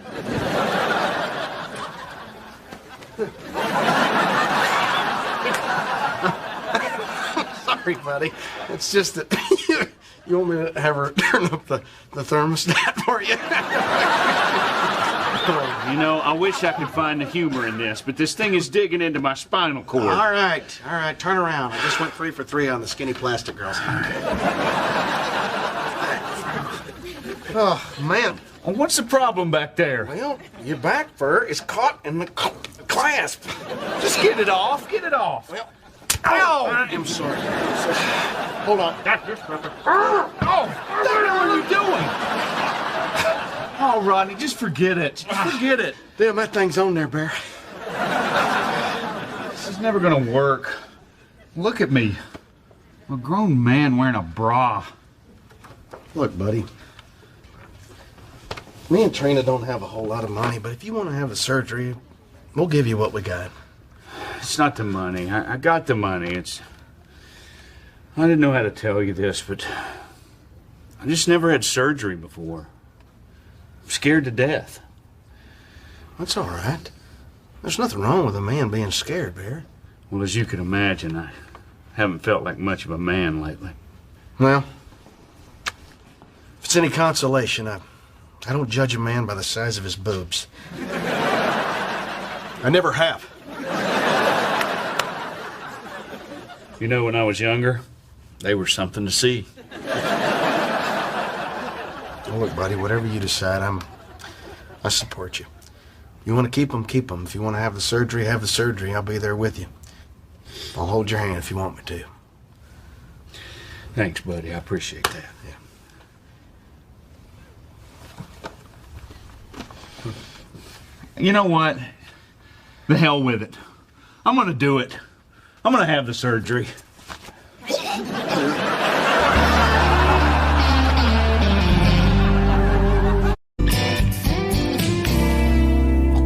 Hey, hon, what you doing? Oh, Jack's been helping me out by opening every single jar in the pantry. Well, maybe I should have that talk with him now. Good. Here.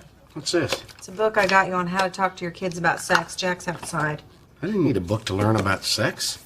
I learned from women telling me I was doing it wrong.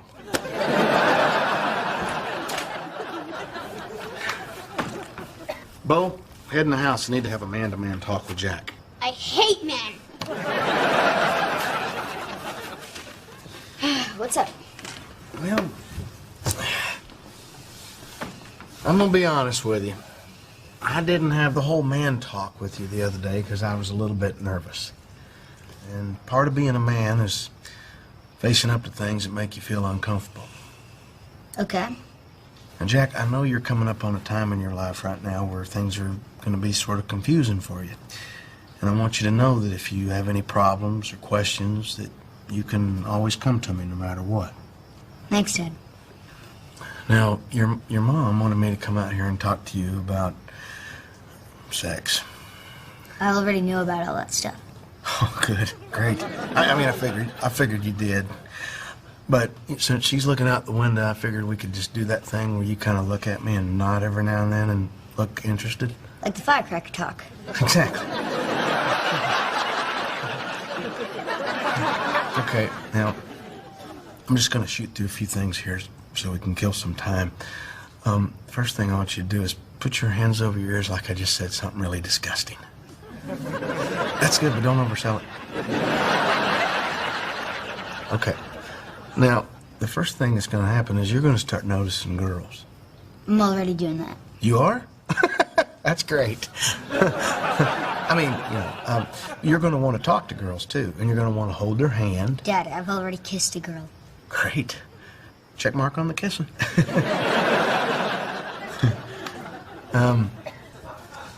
After a man has kissed a number of girls, he's going to eventually possibly want to marry one of them. And when they're married, then and only then, if the wife isn't angry and the man hasn't had too many beers and the bills aren't due, take their clothes off, and in a beautiful, non-filthy manner, they, Have sex? Yes. Do you know what that means? Having sex? Sure.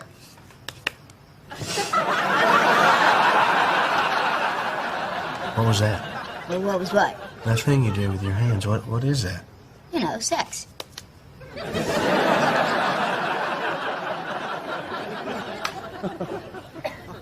Buddy, you really don't know a whole lot about this, do you? Not really.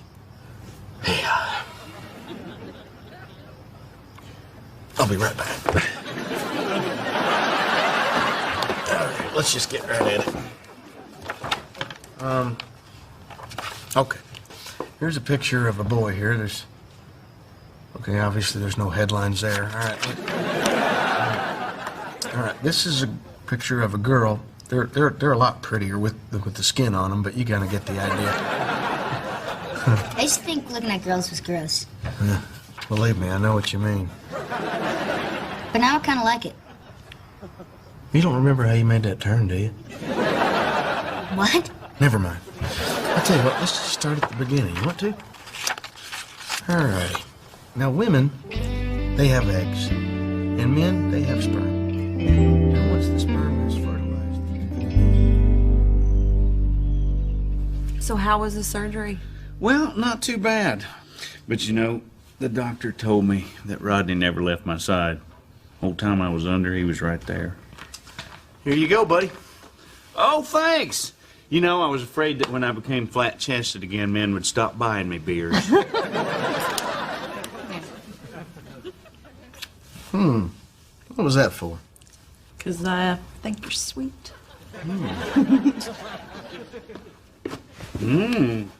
Looks like somebody might be getting a little...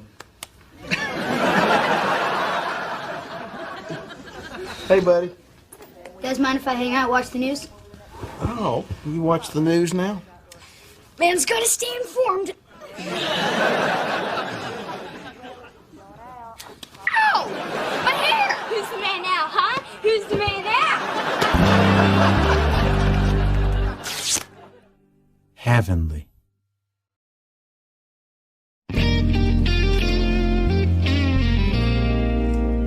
Steve was the best hamster a kid could have. Ran on his wheel, drank his water, and ate his pellets. I miss you, Steve. You want to say something, Jack? Does this mean we can get a dog now? No. All right, come on, Bo. That was a lovely service. Let's finish carving up our pumpkins. Wait, what about you, Mom? Don't you want to say something about Steve? Yeah, of course I do. Steve loved playing in his cedar chips and hiding in shirt pockets, and I think he taught us all a valuable lesson. Make sure your shirt pockets are emptied out on laundry day. No hamster could ever replace Steve. No hamster will ever replace Steve. Dad's home. Bye, Steve. Dad! Hey! Hey, honey. Sweetie. How you doing? Good. How was El Paso? That was all right. They misspelled my name on the sign again. Instead of comedian Rodney Hamilton, they put free parking. Hey, buddy, where's my hug? Oh, Bo's a little sad. We lost Steve. Oh, I hate to hear that. I'm gonna miss Steve the hamster. He was always so fluffy coming out of the dryer. Well, listen, buddy, I got something that's gonna cheer you up tonight because we are gonna have the Halloween of our dreams. I don't really feel like trick-or-treating. Well, you will. Because, listen, we're going to do something different this year. We're going to what's called a gated community, where the houses are bigger, the people are richer, and the candy bars are so big they'll make your toothbrush rot. Sweet. So what is all this stuff? Well, after my show, I made a quick trip across the border to Juarez and picked up some cheap Mexican candy. I was like a kid in a cheap Mexican candy store. This is awful. My mouth is burning up. These are chocolate-covered jalapenos. Is this what kids eat in hell? So what, your truck is filled with weird candy? No, I actually got us some great costumes and some Halloween decorations. Some kid sold me like 3 boxes for $10. Kid? Yeah. He was just standing on the corner.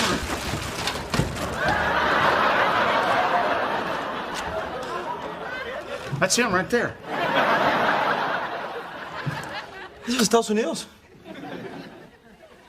It's America. Yeah, it's Tulsa, Oklahoma. El baño. Well, it ain't exactly Paris, but I wouldn't call it a toilet. El baño. El baño. El baño. Well, for a Mexican fella, he really don't know much Spanish. Sure, he's taking his sweet time in there. Well, can you blame him? He's been bouncing around in the back of your truck for the last 12 hours. God, Rodney, I can't believe you did this. I didn't do anything. I didn't know he was back there. Yeah, I know, but you still brought an illegal alien into the country. You let him in the house. I was fine with him peeing in the bushes. What are we gonna do? I don't know. What did we do the last time you brought an illegal alien into the house? You know, I'm not appreciating your attitude right now, because we're in the middle of an international crisis. What are you doing? I'm looking in the phone book. They have all kinds of information on this stuff. Oh, yeah? Information on, like, how to return a Mexican? You got a better idea? I can't think of any ideas. He's in there hogging my thinking room. Oh.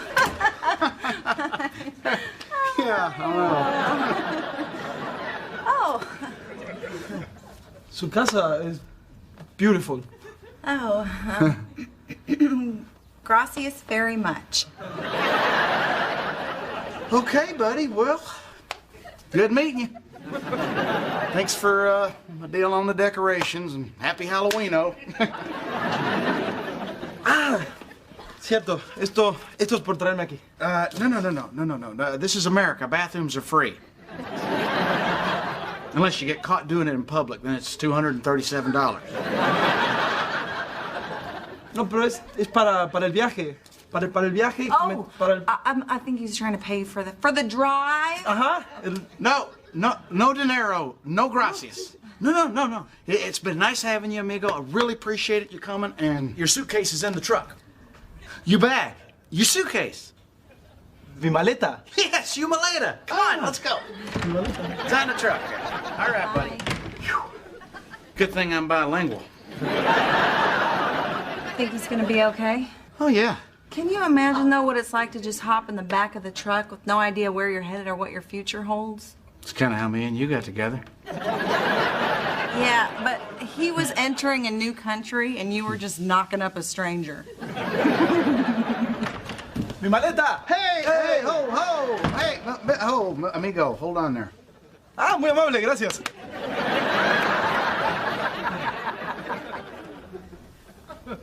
Wow.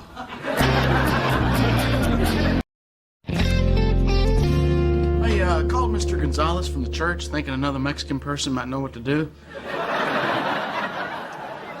And I found out something pretty interesting. What? He's from Spain, and his whole family's been here 200 years. Trina, you're letting the kids play with him? Yeah, they're getting to know him. I think it's sweet. No, it's not. I don't want him knowing anything about us, and I don't want to know nothing about him. Dad, his name's Javier. He's 19 years old and he loves pizza. Did you hear that, everyone? His name's Bob, he's 45, and he doesn't exist. You, talking to him in Spanish? Sort of. It's a cross between Spanish and charades. Here, can you take this out, Javier? No, you're feeding him now? It's just a sandwich. It's never just a sandwich, Trina. It's an invitation to stay between two pieces of bread. Don't soften on me, Trina. He's not staying. I know. It's just that, you know, he made Bo smile today, and Bo hasn't smiled since Steve died. Well, how'd he do that? He said that today in his country is Dia de los Muertos. Okay, well, muerto's obviously Spanish for hamster. What's the rest of it mean? He said that in his country it means Day of the Dead, and that if you put candy on Steve's grave tonight, that his spirit will come back into the house.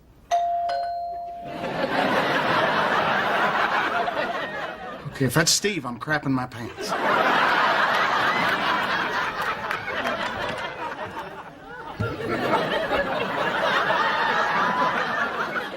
How do you like it? I started with the beer stein and built around it. Where's that kid you smuggled in? He's in the back, raising pets from the dead and eating sandwiches. We tried to get him to leave, but he came back. Well, it's a good thing he did. If he got picked up by immigration, he could implicate you. Well, how could he do that? He only knows like 3 words in English. Comedian Rodney Carrington. Yeah, you're right. How could those 3 words get you in trouble? Hey, Rodney, I had a contractor buddy that got in trouble for hiring illegals, and the government took away his license. They don't mess around with that kind of stuff. It's not my fault. It was an accident. Okay, well, that defense will probably work if the presiding judge is 7. Gerald Bob, what are you doing here? Just following up on a tip. What kind of tip? The tip that this neighborhood might be victimized by some Halloween hooligans and pranksters. As has been the case in years past, obscene pumpkin carvings, flaming bags of poo, things of that nature. So, of course, I thought of you. Well, now, Gerald Bob, we don't do that stuff anymore. We've learned our lesson. Yeah, you won't find any lawbreakers around here. Yeah, Gerald Bob, you don't need to keep your eye on us. I know I don't have to keep my eye on you, Trina. I just choose to.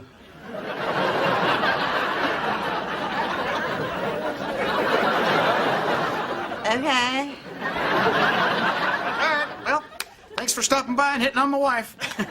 Halloween wouldn't be as creepy without you. Hold on a minute.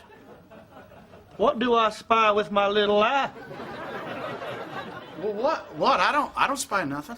I believe I see me some bona fide Mexican contraband. Son, I think you know what I want. Chocolate-covered jalapenos. I love this bad boy. Help yourself, Gerald Bob. Take all you want. All right. Thank you. Wait a second.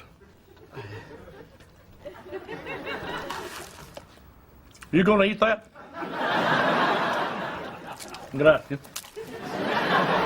Yes, sir. Choco Pinos are an acquired taste.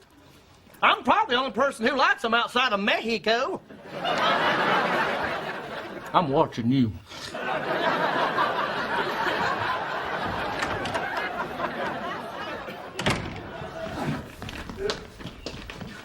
Okay, that was close. It was just Gerald Bob. Yeah, but what if next time the second stupidest cop in town decides to stop by? I think you need to call immigration. We can't do that. We have to, Trina. No, look, I don't want to get into trouble, but I don't want Javier to get into trouble either. Trina, he's breaking the law, and he's making us break it, too. He is just a scared kid. Did you see the look on his face when Gerald Bob walked in? You know what I'm scared of? Prison.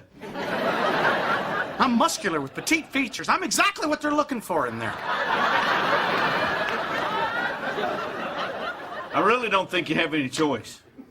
All right, fine. I'll make the call. I just wish there was another way.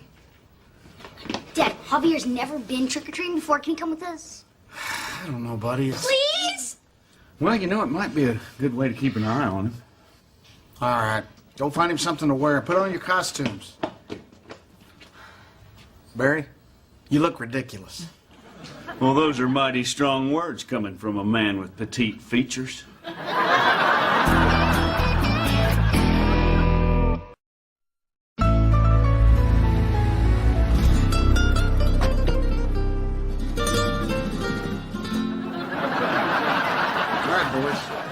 Listen up.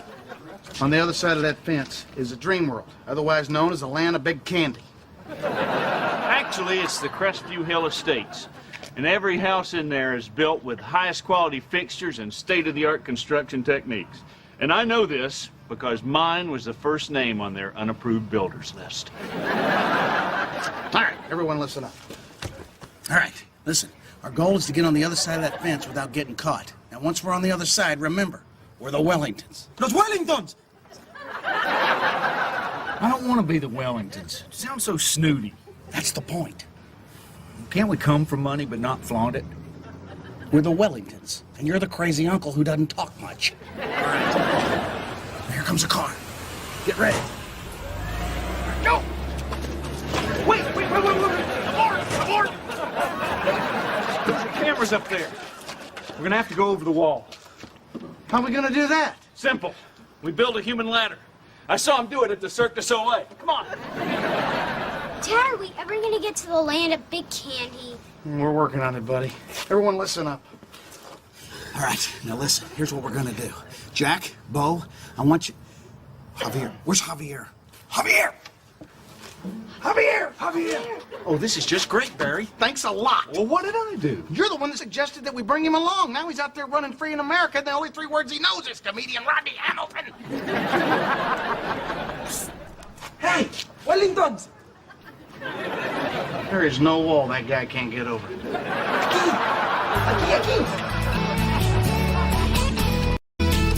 Hey! Hi. Oh, look at you! You're a... What are you? I'm an olive.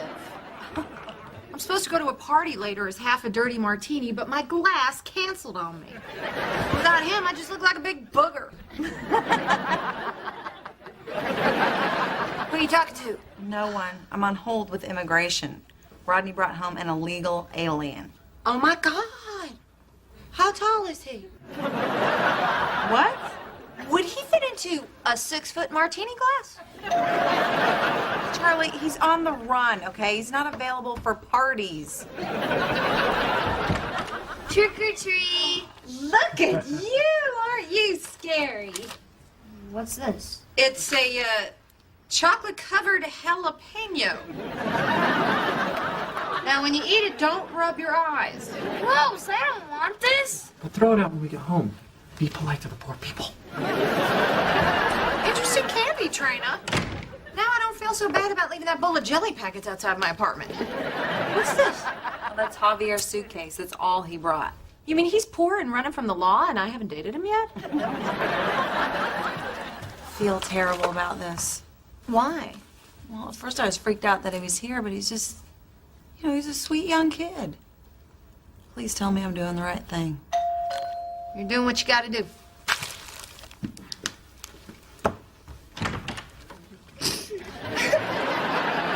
You touched your eye, didn't you? All right, come on. This is the best Halloween ever. Yeah. Hey, Dad, can Javier sleep in our room tonight, please? No, buddy, he's got to go when we get back. Why? We'll talk about it later. You boys run across the street and get some more candy. See if you can't find another popcorn ball for Heidi here. Jonka!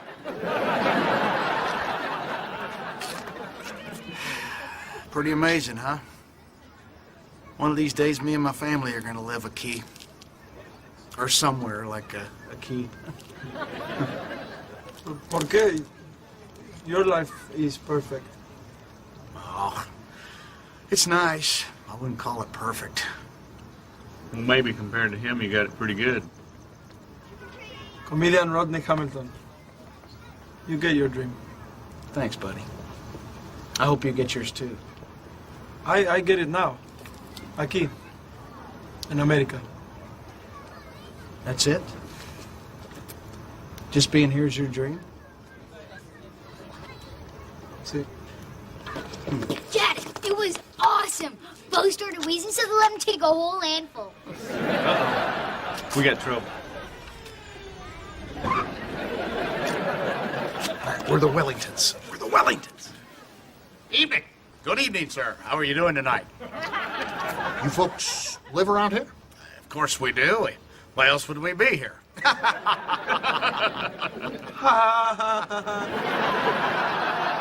you know, at Halloween, we get a lot of people sneaking in, for the big candy. We'll be sure to keep an eye out for those people, huh? If I could just check your residency cards, please.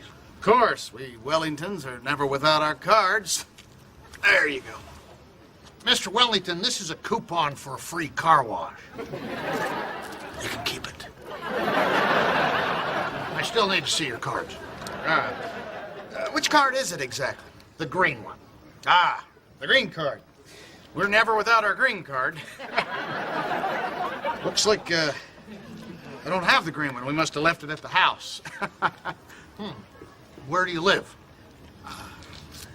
Well, we live at 112 Emerald Lane, the 5,200 square foot Tudor. That's the Fuller residence. 111 Emerald Lane. That's the model home. I say Emerald. I mean, 111 Diamond Lane. That would make you black. We don't actually have a green card. Then, Wellington, we have a problem. Officer, it's Halloween, you know? And I'm just trying to give my kids a special night. Can't you just look the other way this one time? Our little one, he has asthma. Yeah, I'm sorry, but if we just let all you people come in here and just gave you our big candy, there wouldn't be enough left for us. Well, what are you gonna do? Arrest us? You wait right here. I have to make a call for my squad to cart. ¡Vámonos rápido! Damn, let's go.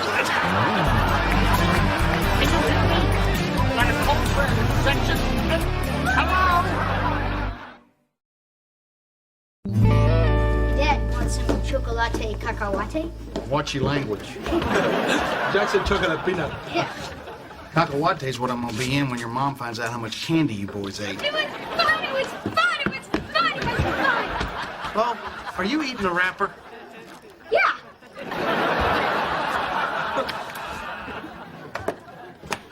Come on, Javier, let's go divide up our candy. Hey, boys, how was it? It was fun, it was fun, it was fun. You told them they could each have only 3 pieces of candy, right? I don't know what I told them, but that doesn't sound familiar. Who's on the phone? No one. I've been on hold with immigration ever since you left. Oh. How tall are you? About 6'2". How would you like to go to a party as the other half of a dirty martini? Well, Jeannie's expecting me home, so... Okay. So what are you, like the booger in the dirty martini? I am an olive, and it's better than your gay jumpsuit. You guys take care. Bye. Who threw the chocolate jalapenos all over the yard? Everybody. Hello? Hello? Immigration? Oh, finally. You guys are hard to get a hold of. We just have a little situation. It's not a big deal. Hold on just a second, please. I'll be here. Listen, I'm sorry. We could all be in trouble for having you here, and I wish there was something else we could do, but there's not. I understand.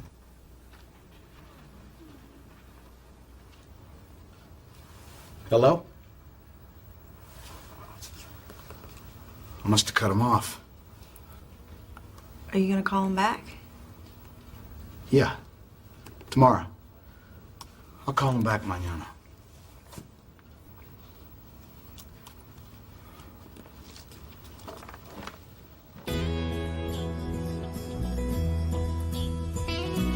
That night, we all went to bed with bellies full of big candy and heads full of dreams of our own.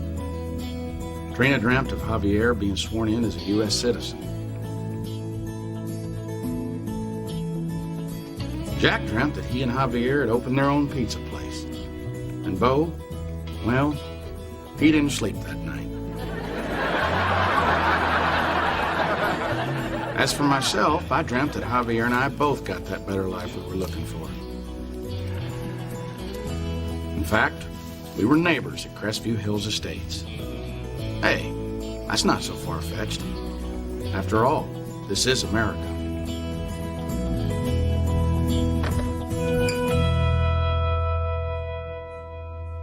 Heavenly.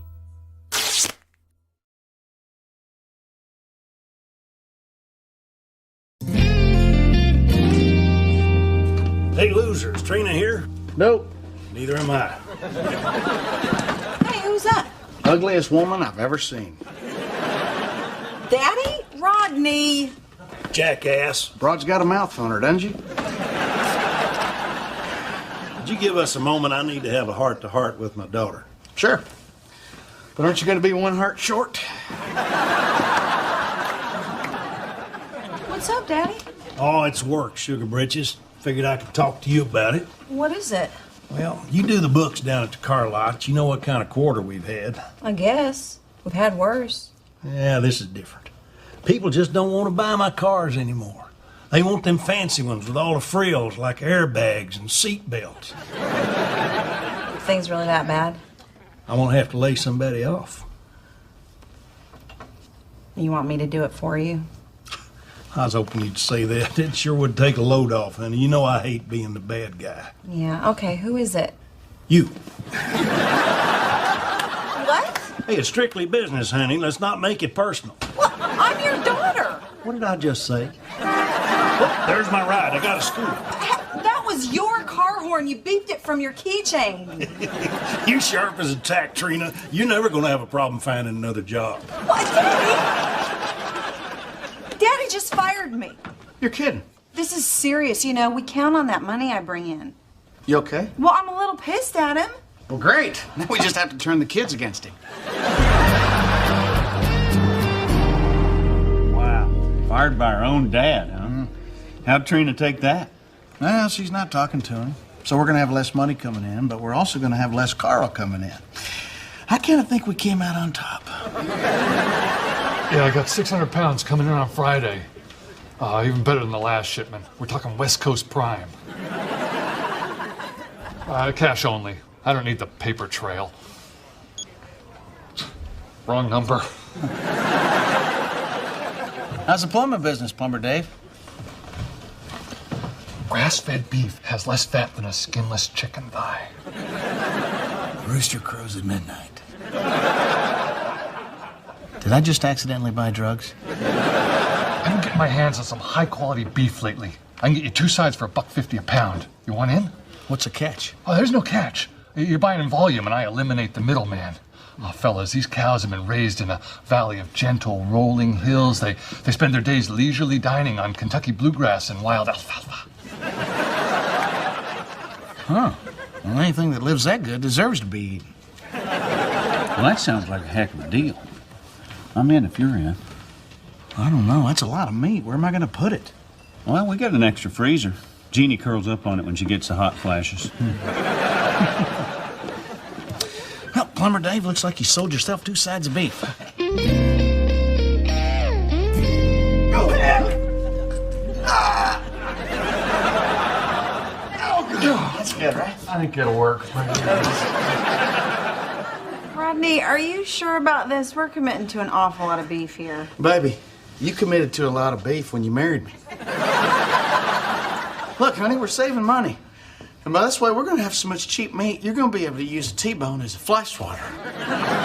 Yeah. I'm going to carry some hamburger meat in my pocket just 'cause I can. Weekend, anybody home? He must have come around the back. That's him, Barry. Prepare to meet your meat. Why don't you make a salad, and then we'll fire up the grill. Yeah.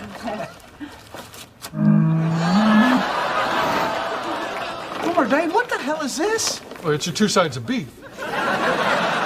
Listen, I don't mean to tell you your business, but I think she'd feel a little better in her final hours if you put down the bag of charcoal.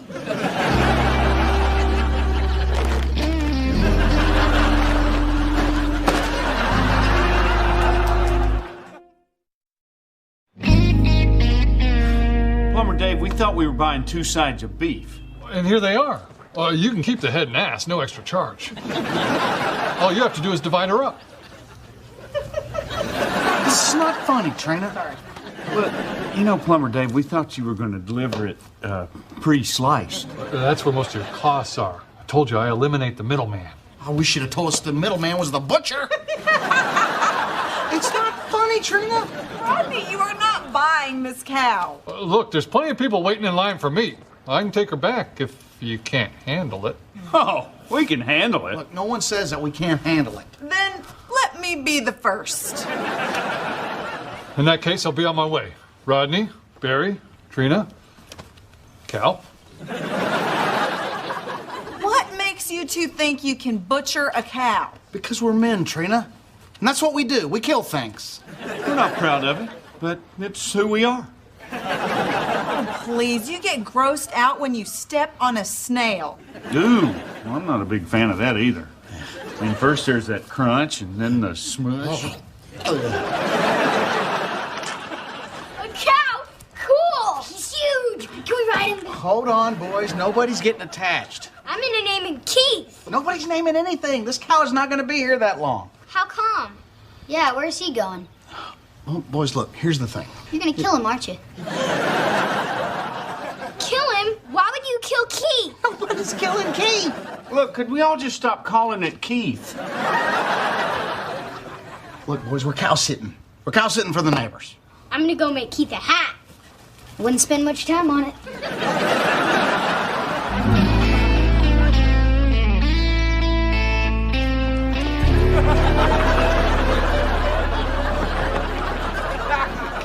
Hey, thanks for letting me and the boys stay at your place while Rodney kills the cow. Sure, no problem. Hey, listen, do you mind taking the boys with you so I can go by the car lot and clean out my desk? I still can't believe Daddy fired you. He didn't fire me. I was laid off. It was slow down at the lot. Oh. Was it slow down at the bank when they fired you? They didn't fire me. I was downsized. Okay. Well, the important thing is it's never you. Hey, how long are you going to be at Charlie's? How long till you realize you can't kill the cow? We're killing that cow train. That cow's going down. No, you're not. Yes, I am. I'll see you tomorrow, King. No, you won't. Yes, I will. I'm doing it. No, you're not. Yes, I am. Hello? No, you're not.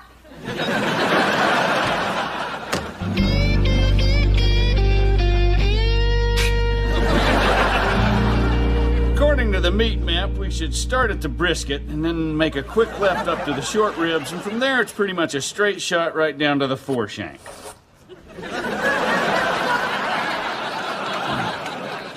You know how to use that? Oh, yeah. I've done a lot of killing in my day. Me too. Yeah. What'd you kill? What didn't I kill? Well, I guess we better get at it. Yeah. Okay, Keith.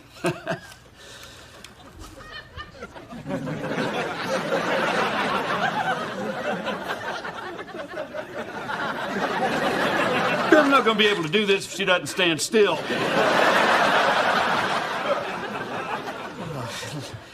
Let me do it. Okay.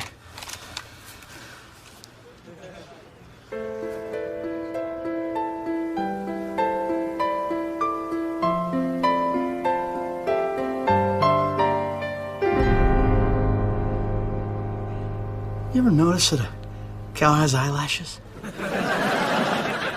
Keith's are unusually long.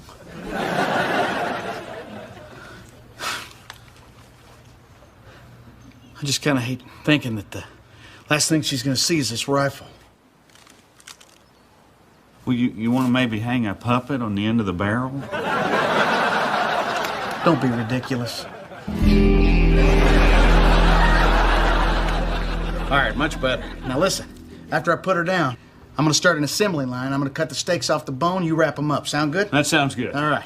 You ready? I'm ready. All right, here we go. Here we go. Are you ready? I'm ready. All right, here we go. Here we go. Oh, God, Barry, I can't do this. Oh, thank God.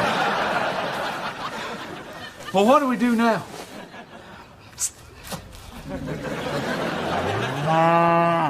Look, I don't know what we're going to do, but it's going to be awfully hard to get the meat off this thing without her being dead. There's got to be another way to do this. I mean, she's got a rope around her neck. Maybe we could hang her. That's a great idea. I'll throw the rope up over the branch back there. You coax her up on the footstool. Look, just because we're not man enough to do this doesn't mean that we can't find somebody who is. Look, anybody can pull a trigger. The manly thing to do is not do it, lie to your wife, tell her you did. We need a butcher. Yeah, you get the yellow pages, I'll pull the truck around. Keith!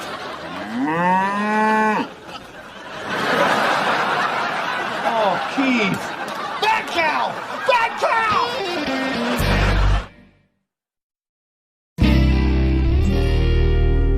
Daddy? Okay.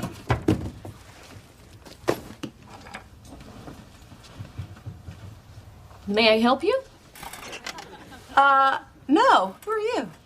I'm Crystal, and you're in my seat. Oh. Well, I guess that explains these. Trina. Well, I guess things aren't so slow around here anymore, huh? Crystal, would you give me a moment here with the light of my life? Sure. Oh, Carl, you silly. There are your reading glasses. If it had been a snake, it'd have bit me.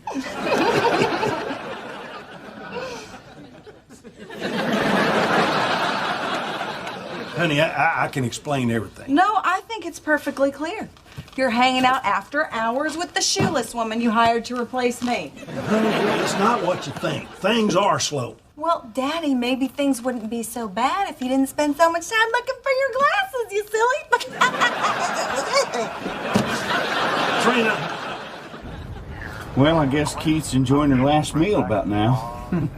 Yeah. So, adding in the butcher's fee and the packaging fee, coupled with what we already paid for Keith already, we're going to have all the meat that we could ever want for just above retail. Keith, the sweetest.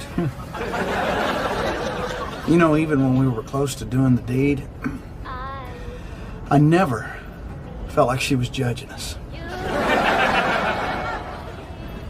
Did you ever stop and just look at her? I mean, really look at her. Those rich, chocolate brown eyes. Yeah. You know, sometimes when she glanced at me between bites of grass, you know who she reminded me of a little bit? Who? Julia Roberts. Harry. No, I'm serious. I remember this one time I sort of startled her, and it was just like that scene in Pretty Woman where Richard Gere snapped that necklace box on Julia's finger. Yeah.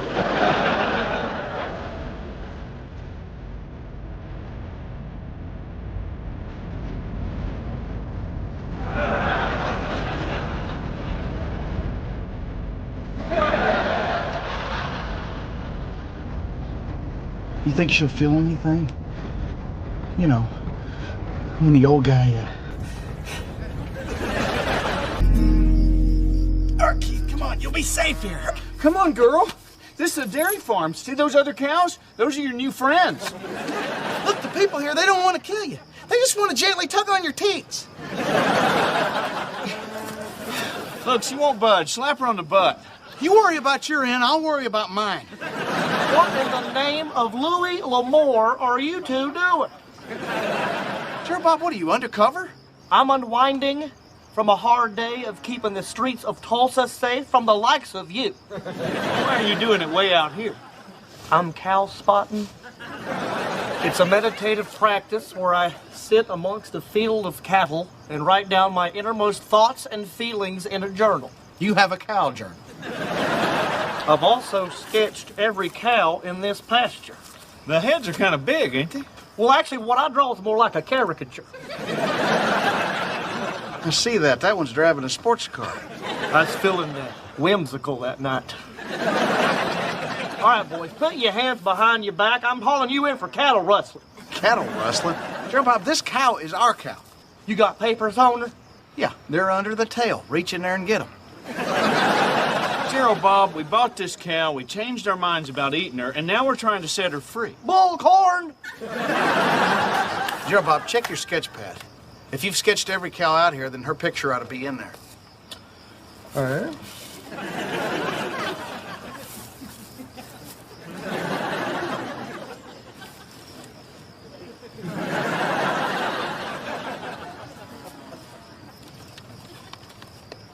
I've never met this cow. But she does look oddly familiar.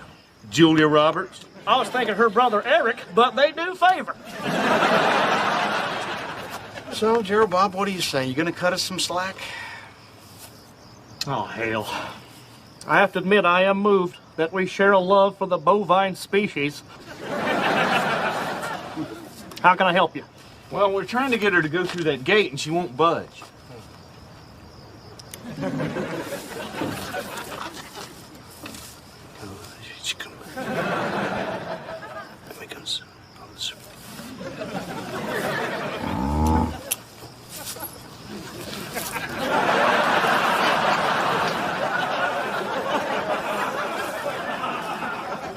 What do you suppose he said to her? I don't know. If they're not back in 5 minutes, you're going in to get them.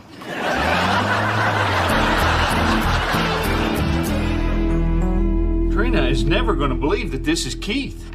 Hey, 20 pounds of hamburger meat, a brisket, a pack of hot dogs, and 2 ribeyes that expire tomorrow. Look, just let me handle Trina. She doesn't know how much meat comes off of a cow. And for that matter, neither do we. Rodney, you out there? We're back. Damn it, they're home early. Honey, don't come out yet. We're not done cleaning up. Quick, get the meat out of the plastic. Put it in that paper. Oh, she is never going to buy this. Well, here, wrap the weenie separate. It's still going to look like we cut up a beagle. Anybody home? Well, where else would I be, Daddy? I don't have a job. Darling, I guess I owe you an explanation. No, it's all right. I get it. You're single. You need some eye candy. Darling, that eye candy just happens to be an agent for the IRS. Oh, please. You expect me to believe that that woman works for the government? I swear. You know, they must have some crazy affirmative action program or something where they're hiring big busted bimbos, but... She is a federal agent and I'm in trouble. Oh, my God. Well, we're all done. Even had enough left over to make the boys a couple of baseball gloves. Rodney, could you just give us a second alone? Oh, no. Sure. He might as well hear this. I'm being audited. And I fired you for your own protection. Well, from what? I do your books. They're fine. One set of books is fine. You're stealing from your own company? Oh, Daddy. Are you going to be okay? Oh, yeah, I'll be all right. Well, go ahead, jackass. I'm at an all-time low. Fire your best shot. Look, Carl, it doesn't give me a whole lot of pleasure to say this, but if you need anything, we're here for you. Thanks. You want to stay for dinner, Daddy? No, I better get back to the car lot before Crystal finds my wall safe. That was awfully nice of you. I'm a nice guy. You want to come see the cow I killed?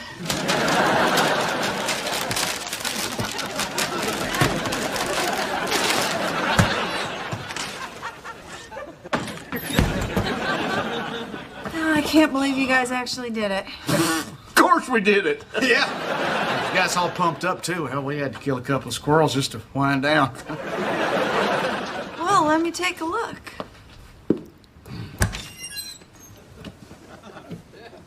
That's all there was? Well, I already took my half, and she was mostly air. And we had that meat fight. We lost some of it there. That was good fun, though. Yeah. You didn't actually do it, did you? Yeah! That's the key parts. I mean, that's a brisket, and that's a sirloin. Is this a hot dog? No, that's a gizzard. Yeah, and there's a foreshank, and there's her hind shank, and that's her shaw shank. Oh, you must like us better than the dairy farm. Were they mean to you? Were they rough on your teats? What the hell happened last night? Oh, yeah, we didn't kill Keith. So you lied. Trina, this isn't about who didn't do what to who. The important thing is that this cow's life was spared. Not this one. This one didn't make it.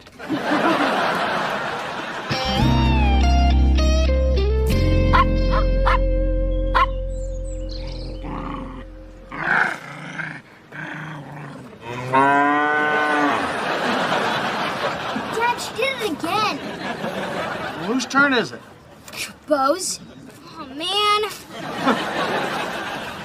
Well, what are we going to do with her? I don't know. Do zoos have cows? Not your better zoos. Here you go, Keith. Here. Larry, she's not going to do that. She might.